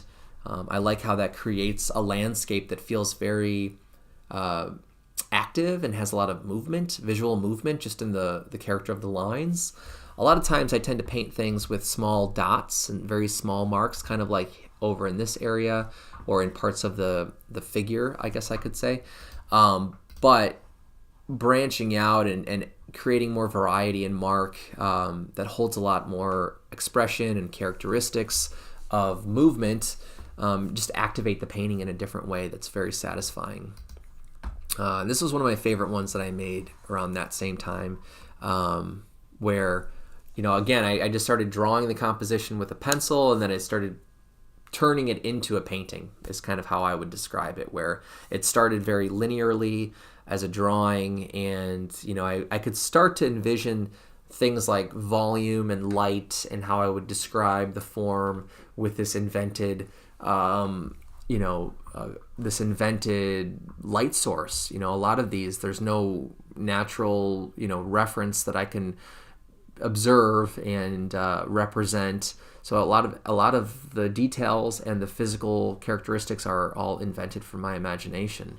And for me, that's a very fun aspect to that way of painting, because again, it's unpredictable. It's hard to compare it to anything else, so it feels like it's its own thing, and again, this is like one of those gears. Like, I'll shift gears from working from observation, where it's like, okay, I'm trying to make sense and understand the visual properties of this form from observation, whether it's in the studio or from a photograph or from outdoors in plein air. Or I can shift the gear into like, I'm just going to make it up, and I'm going to find my way as I make the painting. And these paintings were a lot more like that, and like Jane is saying right now, there's a lot of this visual vibration happening in these color relationships. And because I was teaching a painting class, I was doing lectures on color theory. I was doing lectures on composition. I was doing lectures on drawing your paintings first and layering and mark, talking about visual paint languages. I was talking about value, and I was giving these presentations on the fundamentals, and it forced me to really think about them when I was making my own work. And so when I look at these paintings, they're very satisfying because they feel very distilled. Like, it feels like all of the information I was giving my students was being funneled into this very thin track, where I was making work that felt very like, it had a lot of punch, and it had a lot of directedness about it, if that's even a word. So there's moments where I'm like, okay, I want this to stand out. How do I make this little point of the body and point of the subject become a focal point? How do I do that with color relationships or value relationships, or even compositionally? If I leave this little tiny sliver of negative space, that's going to pop the positive space even more than if I had it cut out of the frame. It also does this very satisfying thing by keeping the viewer in the painting. And I've started to play with non-objective subject matter too, like thinking about color as a visual reference to energy or to movement or to temperature, and thinking about not everything has to be this physical, real object in reality. I can play with the unseen forces of nature, the unseen forces of the human experience, of human emotion, in the paintings by representing a color or representing an emotion through a color that has this particular form. And I really liked playing with things like this yellowish ochre color that follows this point, and it could be read as like a force field, or it could be read as a shield from the landscape, a way to protect the landscape from this maybe aggressive part of the figure and part of the body. So there's all of these very simple but direct juxtapositions and moments in the paintings that allow viewers to come up and go, this reminds me of blank, and it doesn't have to be like, hey, do you recognize this thing? And what's your relationship to this thing that we all agree is a stand-in for blank? It could be more open-ended.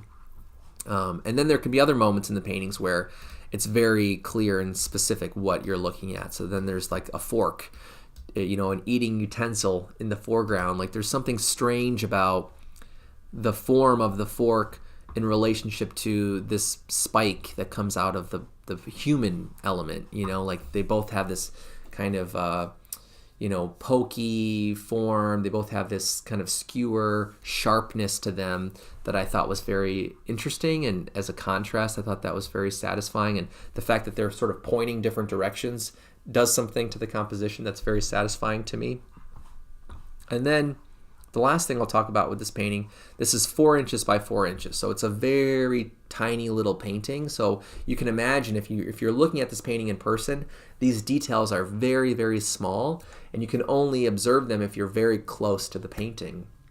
So when I was making it, I was very aware of that level of intimacy in the work, and there's something to be said about the physical relationship we have to paintings as a viewer, and that being another source for incorporating meaning or developing an idea for the painting.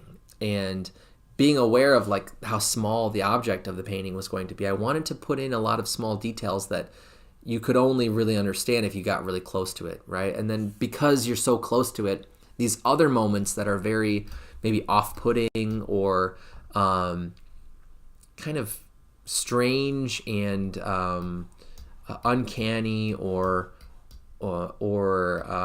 maybe just kind of weird, like those weird moments then kind of become the thing that pushes you back away from the painting. So I kind of like this idea of someone viewing the work and shifting their physical proximity to the painting depending on what they're looking at, within the painting. And I like that there's this closed mouth.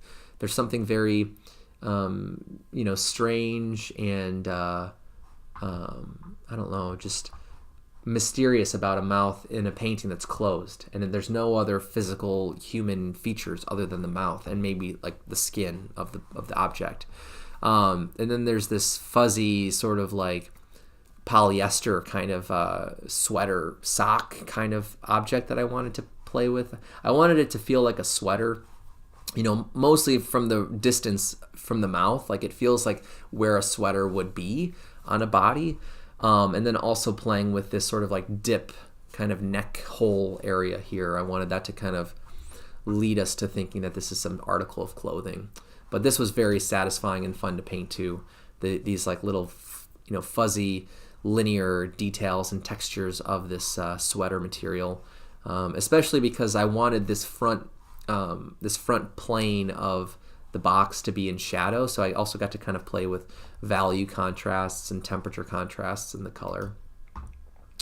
And then I was doing a couple of larger studio oil paintings around this time too, kind of thinking of a lot of the same concepts and ideas. I was thinking about specificity versus ambiguity. I was thinking about objects that had no prior real association and bringing them together into one space or into one object or form, forcing us to kind of form some kind of an association or relationship between them, and thinking about things like humor versus fear, or these different emotive qualities that the paintings could take on because of the lack of clarity, or the lack of a direct uniform narrative. It's sort of like I'm giving you all of these random pieces. You have to figure out a story, or you have to go back and think about your relationship to these different objects, and the format of them or the placement of them or the scale of those things are going to add to how you interpret and make sense of what's happening in the painting. And again, this is one of those gears where I'm just allowing the viewer to kind of determine whether something is good or bad, or positive or negative, or any of those sort of contrasts in emotion. or meaning. And in terms of the process and the material, this was a painting that was very satisfying to create because, again, I was revisiting canvas as a substrate. It was, the organic break of the weave that the canvas provides in the painting was really fun to have to work against. It's really hard to get a very sharp edge on canvas. Or you have to be a lot more careful and strategic about it versus working on paper or a panel. Anything that has more of a smoother surface is the paint is going to really show through its edge qualities, whereas on canvas or linen, you end up with these broken marks where the texture of the surface is getting in the way of the paint gripping and leaving an opaque, consistent mark. And I really liked that aspect of texture that was then available to me by working on canvas. And this was a very fun painting to make because I was doing a lot of glazing. I had based this off of one of those ink thumbnail drawings that I made. So I didn't have a color reference. I didn't really have a value reference. I had to just discover that as I was making the oil painting. But through that process, I fell in love with glazing again and, thinking about transitions of color that could be very smooth and gradual, and almost like a musician or a DJ would be, handling their different tracks in one song, where you're thinking about turning the volume up or, pushing that sound around in your track list. As a painter, I kind of felt that way with colors and with values. Like I kind of felt like, okay, in this area, I want the value to really soften, and I want, the contrast between these two colors to be a lot less noticeable, but I want there to be a contrast still. Like I don't want this sky to all be the same kind of green. I want it to fluctuate between more of a bluish, muted green, and then even on what I would call the skin of this box figure, I wanted the temperature of the body to really, increase in contrast in the amount of chroma that I could embed into the painting. And there was something very satisfying about the relationship between the shirt and the skin, and really thinking about employing the concept of simultaneous contrast, which was a term, again, that I was teaching at that time in the painting class, talking to students about color palettes and how to get the most out of their contrasts and relationships of their palettes, and being intentional about moments of emphasis and difference, and as an image designer, which is what painters kind of are, there's a lot we can intentionally do with our paintings that push the interpretation into more of a specific realm, so coming up with some of those moments in this painting was my favorite part about the process. And then at the same time, this was a painting I was working on, again, from a ink drawing. I feel like in this live stream I'm saying the word again, probably too much, but when I go back and I replay the history of all of these paintings, it feels like so much of the influences are coming from being a teacher for the first time, teaching a painting class, having to relay information that I learned like 6 years prior, or maybe 3 or 4 years prior, still when I was a grad student, and revisiting the fundamentals re-inspired me as a painter because I felt like I was in control over where I could take the work, not in terms of the meaning, but in terms of the formal qualities and how I wanted to use the fundamental elements and principles of design, the elements of art, with a lot of purpose and with a lot of meaning in mind.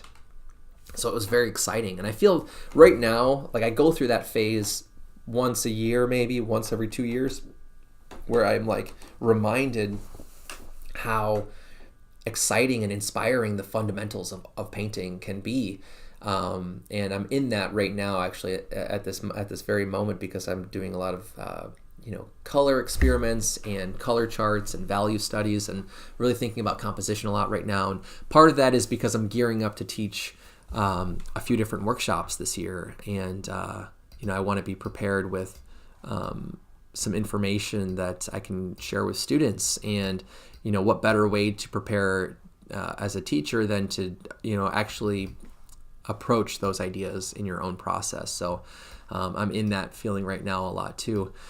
This painting was another one where glazing, it was very fun to think about glazing and building up the illusion of volume and form and texture through layers and layers of paint. And I started this painting actually when I was in Morris teaching for a week in person. This, I think, was in the fall of 2022. So it was my second semester teaching the painting class online. And I stopped, I think, on my way there at like a Home Depot, and I picked up some lumber, and I with the help of the sculpture professor, Jason, I was able to, cut down the lumber and do a demo on building a stretcher, or at least showing them what a stretcher looks like when you build it. And I think I had cut all of the side pieces and assembled it in front of them, but and then I showed them how to stretch a canvas and prepare and prime a canvas. So this was that example canvas that I started in Morris, and I had all of these ink drawing thumbnails with me. Knowing that I was going to make a demo painting for the class, I wanted to pull from that kind of pool of compositional studies that I had as ink drawing. So this was from that well of thumbnails, and then I started the first few layers during that week and finished it once I got back to Wisconsin in the next couple of weeks. But this was very fun to paint. It became a painting all about pattern and color temperature and surface quality. And my favorite moments are the bits of hair that also, in a very weird way, kind of read as sperm to me, which is kind of interesting. Not that they're white, but it's sort of like their visual form and shape kind of looks like sperm a little bit, which I think is interesting. And if you've been following along with a lot of my earlier studio work, then you'll remember hearing me talk about my relationship to masculinity and manhood, and really thinking about how I relate to larger definitions of being a man. And growing up without a father, I think there was just an awkwardness about just the body, having a male body, not having a sort of a father figure to kind of like, teach you things or to talk about things as you're aging and as your body is changing, and even today now, like my body is still going through changes, and, like just dealing with that sense of time, with that sense of awkwardness, and that sense of solid space, that like we are these solid creatures and we inhabit a space, and we house information, we house feelings, and a lot of that was very intentional about the form and the shape of this figure. And then it was also a lot of fun for me to incorporate a real article of clothing that I actually wear in my own wardrobe. There's this blue shirt that I wear pretty frequently, and it's obviously it's a very simple shirt. There's no logo, there's no symbolism to really specify what shirt this is, but it is a shirt that I painted from partially kind of from observation and referenced from observation. And these are a couple of egg tempera paintings. I recently got into egg tempera after years of wanting to try out this medium and doing gouache paintings. It felt like it was very similar to how I work with gouache because of the drying rate of the paint and the fact that it's water soluble.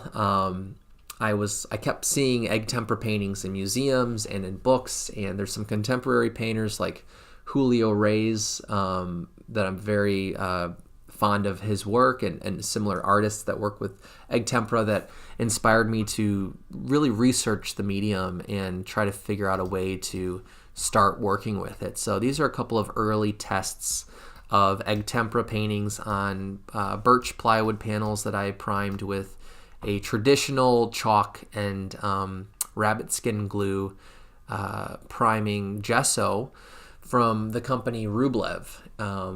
And that was the missing ingredient. So for a long time, I had dry pigment. I had watched videos and read how to make your own egg yolk emulsion. So I knew about the process for a very long time, but I didn't know how to prime a surface. I'd never worked with rabbit skin glue or traditional chalk. And it wasn't until I found this product called Easy Gesso by Rublev that I felt comfortable that I could actually try out egg tempera. So basically, Easy Gesso is a very fine powder of dried rabbit skin glue that's been ground to a powder and calcium carbonate, which is a chalk. And it's dry, so when you receive it in the package, you have to mix it with warm, just room temperature water in a certain ratio, and then you mix it up in a container and you let it sit. And over 2 hours or so, it'll start to solidify and become more of a gel consistency. And once it's solidified, then you place it in kind of like a double boiler system or just a very warm, very hot pot of water, not boiling, but hot, container of water, and the gel will start to liquefy again. And what happens is, because you've combined it with water and you've mixed it, you've dispersed all of those granules of the rabbit skin glue with the chalk, and it basically creates this emulsion that is very evenly mixed. And because it's liquefied again, then you can take it and you can brush it onto your panels. And with egg tempera, you don't want to work typically on canvas unless it's glued to a panel and it's very secure and very stable. Otherwise, you want to work on a wood panel. And I purchased this book by the egg tempera artist and author Ku Shadler. It's really like the one main guidebook reference for egg tempera painting. So if you're someone who's interested in painting with egg tempera, that's the book I would recommend picking up. It's got more information than you would ever need to know about painting with egg tempera, but the beauty in that is that it's really the only book you need as a reference for egg tempera painting. So these were some of the first paintings I made, and because you have to mix your paint by hand with your emulsion that's made from an egg yolk and water, and I use vinegar, but you can use alcohol just to preserve the emulsion for up to like a week at a time if it's refrigerated. You're mixing your dry pigment with that emulsion to make your paint. And the tricky thing is that the paint will dry really, really quickly, so you don't want to make a lot of paint, and that kind of forces you to have to paint or to make your paint every single day or every 2 days before it dries out. And because of that, I didn't work with a very wide, varied color palette. I mostly stayed with raw umber, titanium white, viridian, and yellow ochre for the majority of these first couple of small paintings. And most of these are like 2 inches by 4 inches. They're really, really tiny. And kind of like my gouache paintings, they're made with small brushes, and it's really about the intimate shapes and surface qualities in the paintings. So you can see where some of the paint has a little bit more of a body to it, but for the most part, I would water down the paint and work in kind of like a very stiff glazing process. And because the paint dries so quickly, you can get these really beautiful textures. And periodically I would buff the surface and bring out this just stunning luminous reflective sheen by buffing out the yolk properties of the paint. It gives the surface this really rich and satisfying sheen, and it also kind of brings out the contrasts in the paintings too, which is really helpful. But some of the kind of rough, ghostly passages in these paintings is because I was buffing the painting probably too early, or that my paint consistency wasn't quite properly mixed. Like maybe there was not enough pigment to the amount of emulsion in the paint, or vice versa, so it didn't bond as efficiently as it could have. So it rubbed off a little bit easier, but I honestly don't mind that look. I think it helps the paintings. It makes them feel a little bit more antiquated, and it makes them feel full of a character that I really liked visually. And so these are some other egg tempera paintings pushing the palette into different territories. So some of those first ones used a lot of raw umber. This is one where the majority of the painting was made with viridian and yellow ochre. The hands were made with raw umber, and this was painted from a photo reference in part, and I just sort of invented a lot of the rest of the painting. But I'm still playing with the box. I'm playing with hands. I'm playing with gesture. I'm thinking about art history. There's a very famous Caravaggio painting depicting Christ, and I forget the other figures in the painting, but there's this gentleman who's being shown the holes from the crucifixion of Christ, and he's putting his finger into the hole of Christ, and there's something very powerful about that image, not just religiously, but in terms of thinking about humans and human sacrifice, and thinking about the body and vulnerability and trust, and some of those concepts. And I was thinking about that when I was working on this painting. And this is a 6-inch by 8-inch painting, and I still have this painting. It's in a custom frame, and it's available if you're interested. It's actually kind of reduced in price compared to what it would normally be priced at, because I'm still kind of new to egg tempera, and I was trying a couple different types of panels. This, unfortunately, is painted on a sandy plywood panel, which has very prominent grain patterns. And when you're working on a plywood panel, you want to make sure you're using either maple or birch, which I came to find out through some of these sandy plywood paintings, because very quickly the gesso would crack and reveal the grain of the panel. And in terms of archivalness and longevity of the painting, it might not be as healthy or as in good of condition in like 50 years or 20 years or 100 years, but I kind of like the Jane, you might be right. It might be Doubting Thomas. That might be part of that story with Caravaggio's painting.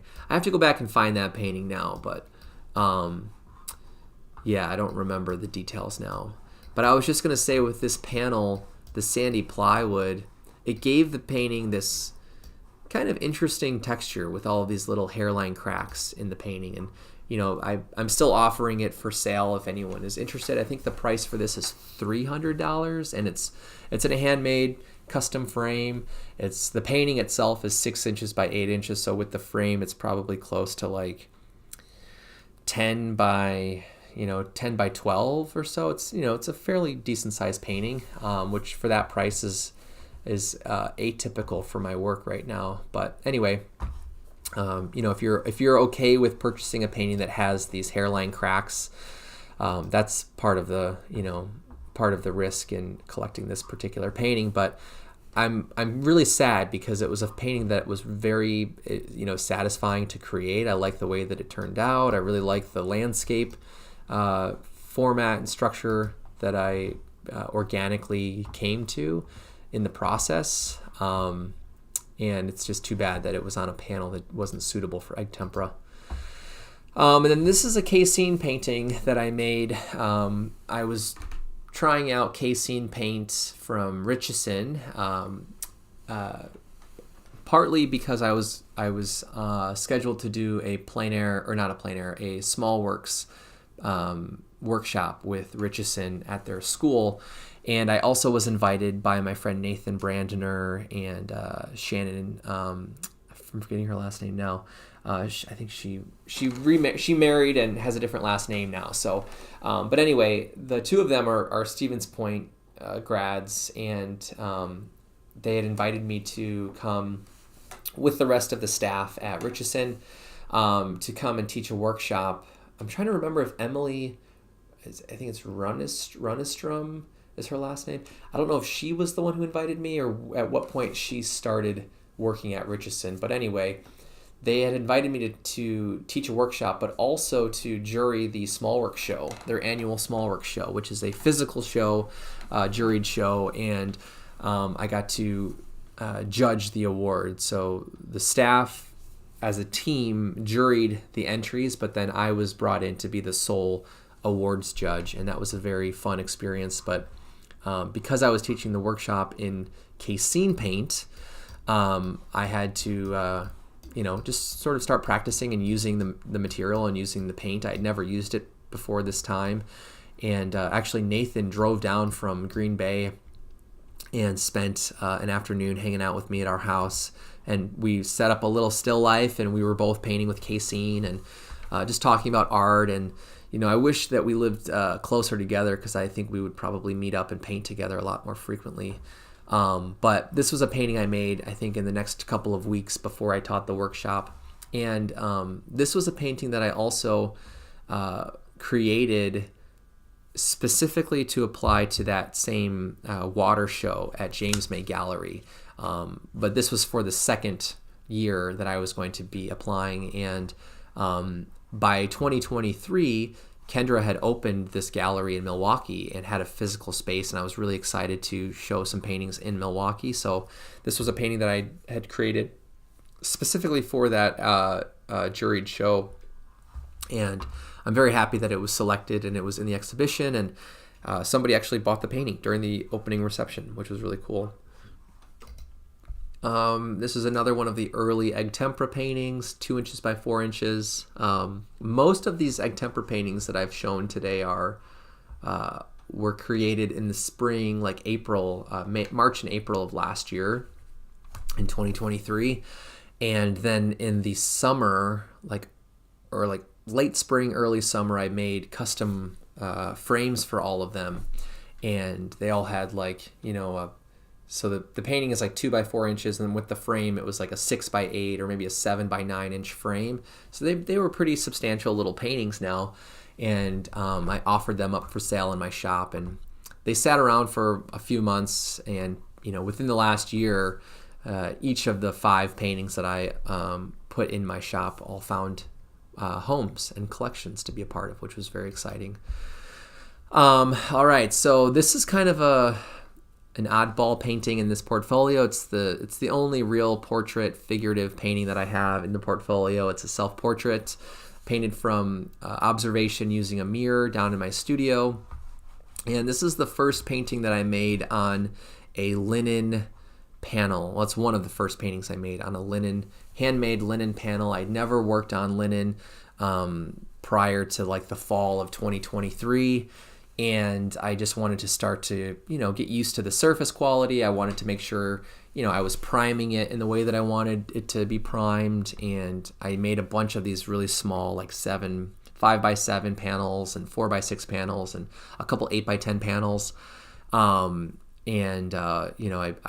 mounted them to birch plywood that was sealed, and then, I sized everything and primed everything, and then they're all primed with an oil primer. So it's a very satisfying surface to work on. And there's something about the weave in linen that's very different than cotton canvas. The biggest difference that I've noticed is that a lot of the threads they become prominent in some areas, but they're always like in a line. You can kind of see in like this part of the painting, this is one of those lines that I'm thinking about here. There's something kind of satisfying about that, because it's not like this even grid of marks and points like you have in cotton canvas. You end up with these kind of random breaks with more of a linear texture, and that's been very satisfying. And also the weave is a lot less noticeable. This is a portrait grade linen that I've been painting on, and it's very satisfying to work on a surface and material that is very archival. It's very historic. So it's kind of elevated my process, and it's elevated my mindset as a painter. So when I make paintings on these linen panels, I'm being very intentional about what I'm painting and how I'm painting, and saying something like, this is something I really want to last. I really want this to be impactful and significant for me as a painter, and with my voice and who I am right now in my life. And doing a self-portrait felt like a very appropriate thing to do. And I try to intentionally do 1 or 2 self-portraits a year, kind of as my own personal time capsule project. It's a lot of fun to pause and really reflect on the recent changes of my life, how I feel at that time, things I'm thinking about, and to also allow the paintings to have a variety of expressive languages too. So what I like about this painting is that it's very quick, it's very loose, it's gestural, but it maintains a sense of volume and structure. And this was painted with a limited palette. I think I was using ultramarine blue, burnt sienna, and white, and I think maybe yellow ochre. Now I can't remember the third color, but I really enjoyed that limited palette and really saving some of the chromatic reds for like the nose and the cheek and areas of the neck and things like that. So it was really satisfying to make and to capture my crazy hairdo that I had at the time. Here's another casein painting. This is a very fun, very chromatic. As you can see, it's a very saturated painting. It's made mostly with cadmium red light, which was a tube that Nathan gave me in the casein set. What I've liked about working with casein is that it's very similar to gouache in its handling, in the surface quality, but it doesn't reactivate as easily as gouache does. So if you spill water on the painting or if you go in with a wet brush, it's not going to reactivate the paint as quickly or as noticeably as gouache does. So it has a little bit more of an archivalness to it than gouache does. And I haven't fully converted from gouache to casein. I still use both. The thing I don't like about casein paint is that when the paint dries out on your palette, you can't re-wet the paint at all. So once it dries, that paint is gone, and I'm a very frugal painter, and I like to be able to resaturate my gouache paint and just leave it on a palette, knowing that I can always come back and re-wet it and reuse it. So that's been a tricky thing to figure out with casein, is knowing how much paint to use depending on the painting I'm working on. And I've gotten used to the conveniency of having paint that doesn't dry out very much or that resaturates really easily. So I only have a couple of casein paintings done so far. This one is pretty small. It's 4 inches by 5 inches. I believe my self-portrait painting I just showed is 5 by 7 inches. And this one was made with raw umber, maybe a little bit of I think it was actually just raw umber, cadmium red, and titanium white. And it's interesting because some of these muted tones have a little bit of a greenish blue color to them. Part of that might just be a perceptual thing because of the contrast to the red. But this was a very fun little painting to make. And it'd be kind of nice to try this idea, to reinterpret this visual at a larger scale with an oil painting at some point. I like this multiple hand, almost like these hands are tearing at each other and trying to compete over something. There's something very universal about that idea and that image. This is an oil painting. It's a 12 by 12 inch painting on a masonite panel, painted partially from a still life setup of props that I built by hand. So this was painted from a little box that's about this big that I made out of cardboard and paper. And then I created this light box setup down in my studio where I can have a spotlight, and directional light on these little objects that I've been staging in that space. And then the hand arm, component is loosely based on a small clay little handmade prop that I sculpted and placed inside of the box. And mostly just to get a believable sense of lighting on the arm, that matches the lighting of the space. So that's been the really exciting part about working with props, whether they're still lifes in the studio or outside in plein air, is that it gives you an example of what the light would do to the object, if it really existed in space. So I can start with an idea from imagination, sculpt something that's physical, stage it either outside or inside, and paint it from observation. That way it has this more realistic presence to it.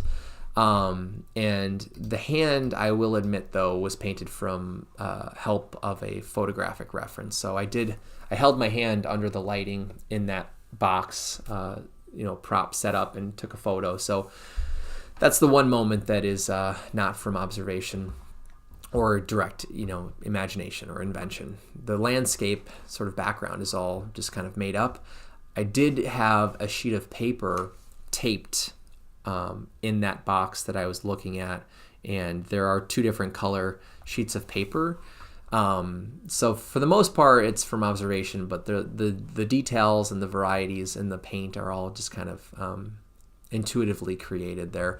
And I will also just mention that the lighting, this pink kind of warm lighting, is the real color that was illuminating the object. So I bought this light bulb that came with a remote control that allows you to change the brightness of the bulb or the light, and to change the hues. So I can get, like 4 or 5 different natural light temperatures. So there's cooler lights and there's warmer lights. And then there's this other range of hues that you can use. So it has like a green, a blue, a yellow, a violet, a pink, an orange. And you can just sort of flip through all of these different color modes. So I had this on the kind of pinkish red color, which was a lot of fun to then work with a limited palette in the oil painting. This is one of my recent, like, more substantial studio paintings in the last year. This was painted on oil primed canvas. I think it's like 22 inches by 24 or maybe 26 inches. And this is currently available at Levy Contemporary in Princeton. So, if you're looking for a large kind of surrealistic representational painting, go check out this painting at Levy Contemporary in Princeton. This was based off of one of those ink thumbnail sketches that I made, and then I used some photography to get some references of my hand sort of gripping a box. That way I could get this naturalistic feel and this believable depiction of a hand. Otherwise, the rest of the painting was just sort of invented. And that's become a very fun dichotomy to work with in my paintings in the studio too, is shifting between, representational reference to observation or from photos, combining that with areas that are just totally invented and more non-objective. So, I'm kind of suggesting a landscape or clouds or trees or fields, but they're not directly referencing anything that exists. And to me, that's a very satisfying way to work because it allows me to be more playful and more open to discovering the meaning of the painting, as I've talked about a lot today. And I ended up calling this painting Crop, partially because, when I towards the end of the process felt like this whole plane of the box needed something else. Everything was just kind of a greenish color, and I wanted it to feel sort of like the landscape, and then on this side it was sort of it was going to be kind of like a dirt, earth depiction, kind of just, clay and mud and that kind of stuff. And I left it very simple. But the two of them kind of hinted back at that idea I talked about earlier about cutting out a section of the landscape and playing with that section as a subject. But when I was painting, I was like, there's too much open, just flat space in the green, this color here, that was the entire rectangle.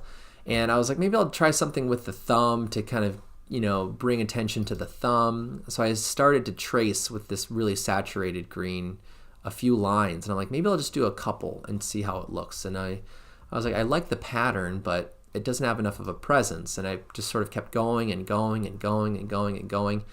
And then I was like, maybe I should break that, just create a break somewhere in the line. And this is the one moment where there's like a gap.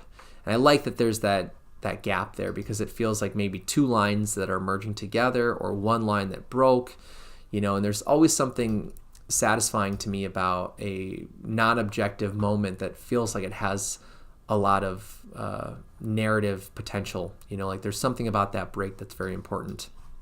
So anyway, I ended up calling the painting Crop because it sort of felt like, a field of corn rows or a maze, sort of like an aerial view of a field. Okay, and this brings us to the last painting in the portfolio today.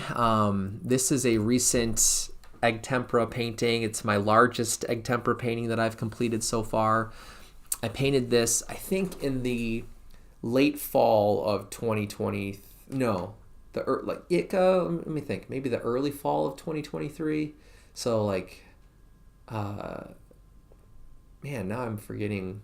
Yeah, maybe over the summer and fall of 2023, because I had already done those small egg tempera paintings by the spring, and I think I wanted to try to scale up and see what a larger egg tempera painting could do, and what I could do with that much space. So this was a painting based off of a digital composition that I came up with on Photoshop. I was doing this partially as a teaching example. I wanted my students to have another example of creating reference material through Photoshop or through Autodesk Sketchbook, which is another photo editing digital painting app that I use pretty frequently. And I came up with a design that's pretty close to what we see in the painting. The biggest difference is that it doesn't have all of these textures and varieties of mark and line that the painting has. And then there's just some physical properties of the paint that you just can't get on a digital file. But what was nice about that, kind of like the first painting I talked about today with the snowtop neighbor, houses and rooftops, is that so much of the image was resolved and prepared that when it was time to actually paint, all I had to do was sort of match what I had in my reference image. And it was really about translating the design into an egg tempera painting, and for me that was really beneficial to try out at the time, because this is a new medium. I didn't want to have to deal with reshaping the composition or doing pretty big drastic changes in aspects of the subject matter. So that worked out really well, and the painting is 12 inches by 12 inches. It's a purely egg tempera painting on a traditionally primed birch plywood panel. And so far, there aren't any impurities in the surface of this painting. It's one that I'm a little bit nervous, like maybe I should have prepared the panel a little bit differently, but so far it's holding up just fine, which is reassuring. And I'd like to exhibit this at some point soon, because it is finished, and there are a lot of things in the painting that I'm really satisfied with. Like, some of those color contrasts that I've talked a lot about today in my gouache paintings are influencing the way I was painting this image. I like, just allowing myself to commit to a certain mark, even though maybe it's not the most beautiful depiction of a tree or a branch or a grouping of leaves. It works within the painting because of the overall feel and sort of mark making language that I had.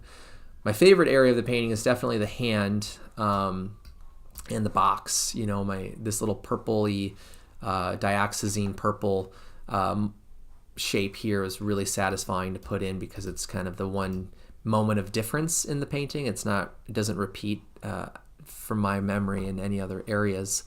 So that color contrast was very satisfying to push in this painting. And yeah, a lot of the egg tempera paintings that I've made in the last 8 months or so have been directly influenced and inspired by the artist George Tooker, who was a Vermont egg tempera painter. He's no longer living, but the Minneapolis Institute of Art had some of his paintings, and his work and John Wilde's work, or Wilde's work in Wisconsin, also kind of directly influenced some of these magical realist paintings that I've been making with egg tempera. And it's been very satisfying to work with this medium. I tend to use it in waves, it seems like. I just finished a big series of small works egg tempera paintings for a gallery exhibition that's opening in April, mid-April this year at VAR Gallery in Milwaukee. And I made 30 4x5-inch egg tempera paintings that I'm really excited to share with the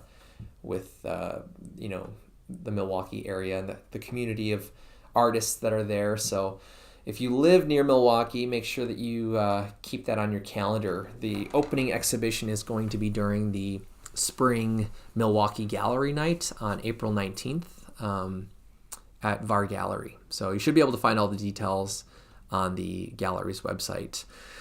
As I'm wrapping up today, I'm just trying to think if there are any other last minute announcements or reminders for you.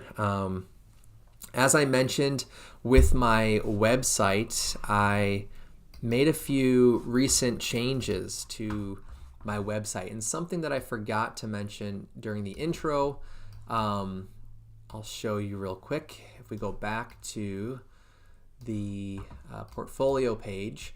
So last night, as I was updating some of the pages on my website, I was going in and putting in some recent studio paintings. I also wanted to find a way to share all of these live streams on my website. So for people who missed the live stream, or maybe you're not subscribed to my channel on YouTube, or you're new to my work and you're just sort of discovering my portfolio, I wanted to make it really accessible to find these commentary kind of portfolio walkthrough videos that are now on YouTube after the live stream. So something that I did is add in a link on each of the portfolio pages that I've talked about so far. So if I click on this this link here that says watch my live stream recording discussing the ideas and process behind these paintings, I might go in and change the wording there, but if you click that link, it'll bring you to the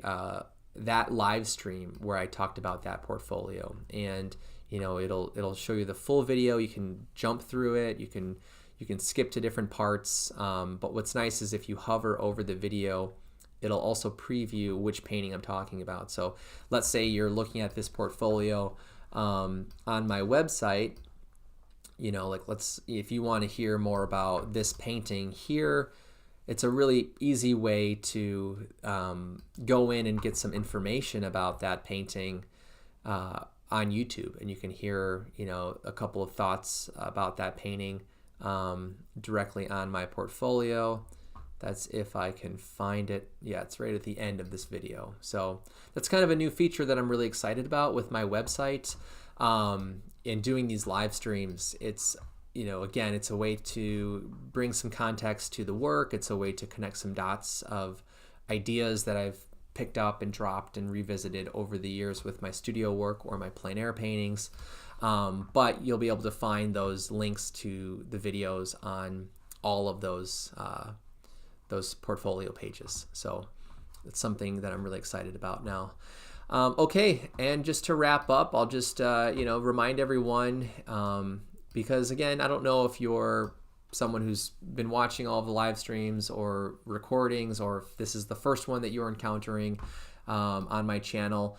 I just want to remind you that, or introduce you to my online shop. If you'd like to support my art practice and my independent art business, feel free to take a look at my website at acunaarts.com, which is spelled out there under my video. And you can find my portfolio, you can find my artist statement and CV, my schedule for the year, but you'll also be able to get access to my online shop, which features original studio paintings, original plein air paintings, many of which are framed in handmade frames.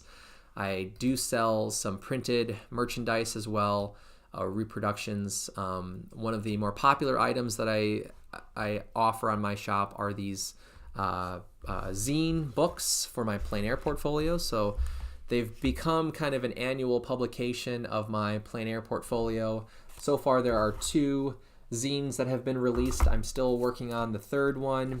Actually, yesterday I spent most of the day designing like 50 or 60 pages of volume 3, and I'm getting closer to finishing that one, which is still available to purchase as a pre-order as of today's date, March 20th. There's probably not a lot of time left to pre-order this zine, and not only can you save $5, but you also have an opportunity to have your name featured in the book as a supporter of my work, or what I'm calling a backer of the project. So you can buy the book for its full retail price, post pre-order window, the $30 price, and have your name featured, or you can opt out of that option and just get it for $5 off. So that's up to you. If you have any questions about anything in my online shop, feel free to let me know. You can contact me right off of my website on the contact page, or comment in my videos. I'm trying my best to just check for new comments and that kind of thing. And fortunately, there aren't very many at the moment, but I'll try to keep an eye on my channel. If you want to hear or read about my materials and learn about like if you buy a painting, what are you really getting in the painting, and how do I make my paintings? If you want to know more about that information, that's a new page that I just added into my shop as well. So you may have missed the button that I clicked. So the main part of my shop page now has a materials and frequently asked questions page. So if you click that, it'll bring you here, where I talk about my panels and substrates. I talk about the paint I use. I talk about a little bit about the materials behind my frames. And then there's some frequently asked questions that I thought would be useful to share as well. And if you scroll all the way down, right now there's a video linked that I put together on the shipping process and how I ship my paintings to local collectors. So if you want to, just learn about that, or if you're interested in buying a painting and you want to know more about that process, go ahead and take a look at that part of my shop. I think that's the end for today. All I'm going to say is that, thank you so much for everyone who tuned into the live stream. I've been enjoying sharing these paintings and talking about the ideas and the lessons that I learned, things I was trying to achieve in the paintings. And if you have any comments or feedback or questions that you want to share with me, feel free to add those in the comments of the video as well. Part of doing this is also a great way to start a dialogue and a conversation around the work. So I'll keep an eye out for those sort of comments and questions as well. If you have a favorite painting that I talked about in this video, feel free to share that with me as well. I'm always excited to hear what resonates with people and what kind of ideas are generated through the work. But all right, that is the end. I'm going to go ahead and call it a day on the live stream. Thank you to everyone who tuned in live. Special thanks to Jane, my friend Jane, again, for tuning in and sharing some feedback in the comments or the chat. And just a reminder, I will be doing another live stream this week on Friday. The frequency of my live streams will start to slow down in the next couple of weeks, partially because I'm going to be working on building frames and canvases for shows or traveling for shows, but also because right now I'm really my goal is to get through my portfolio and just create these videos as kind of a precursor for anyone looking at my work online and for people that maybe want more context on the process or the ideas. So once I'm through the portfolio, I expect the frequency of the live streams to kind of slow down, maybe to only like a weekly or twice a week kind of schedule. But anyway, keep an eye out for the next live stream on Friday at 11 o'clock. I'll be talking about my recent plein air portfolio. So we'll go ahead and take a look at this portfolio then in the next live stream. So all right, thank you everyone. Thanks for watching if you're checking out the recording, and I will see you in the next video. Have a wonderful day. Thanks.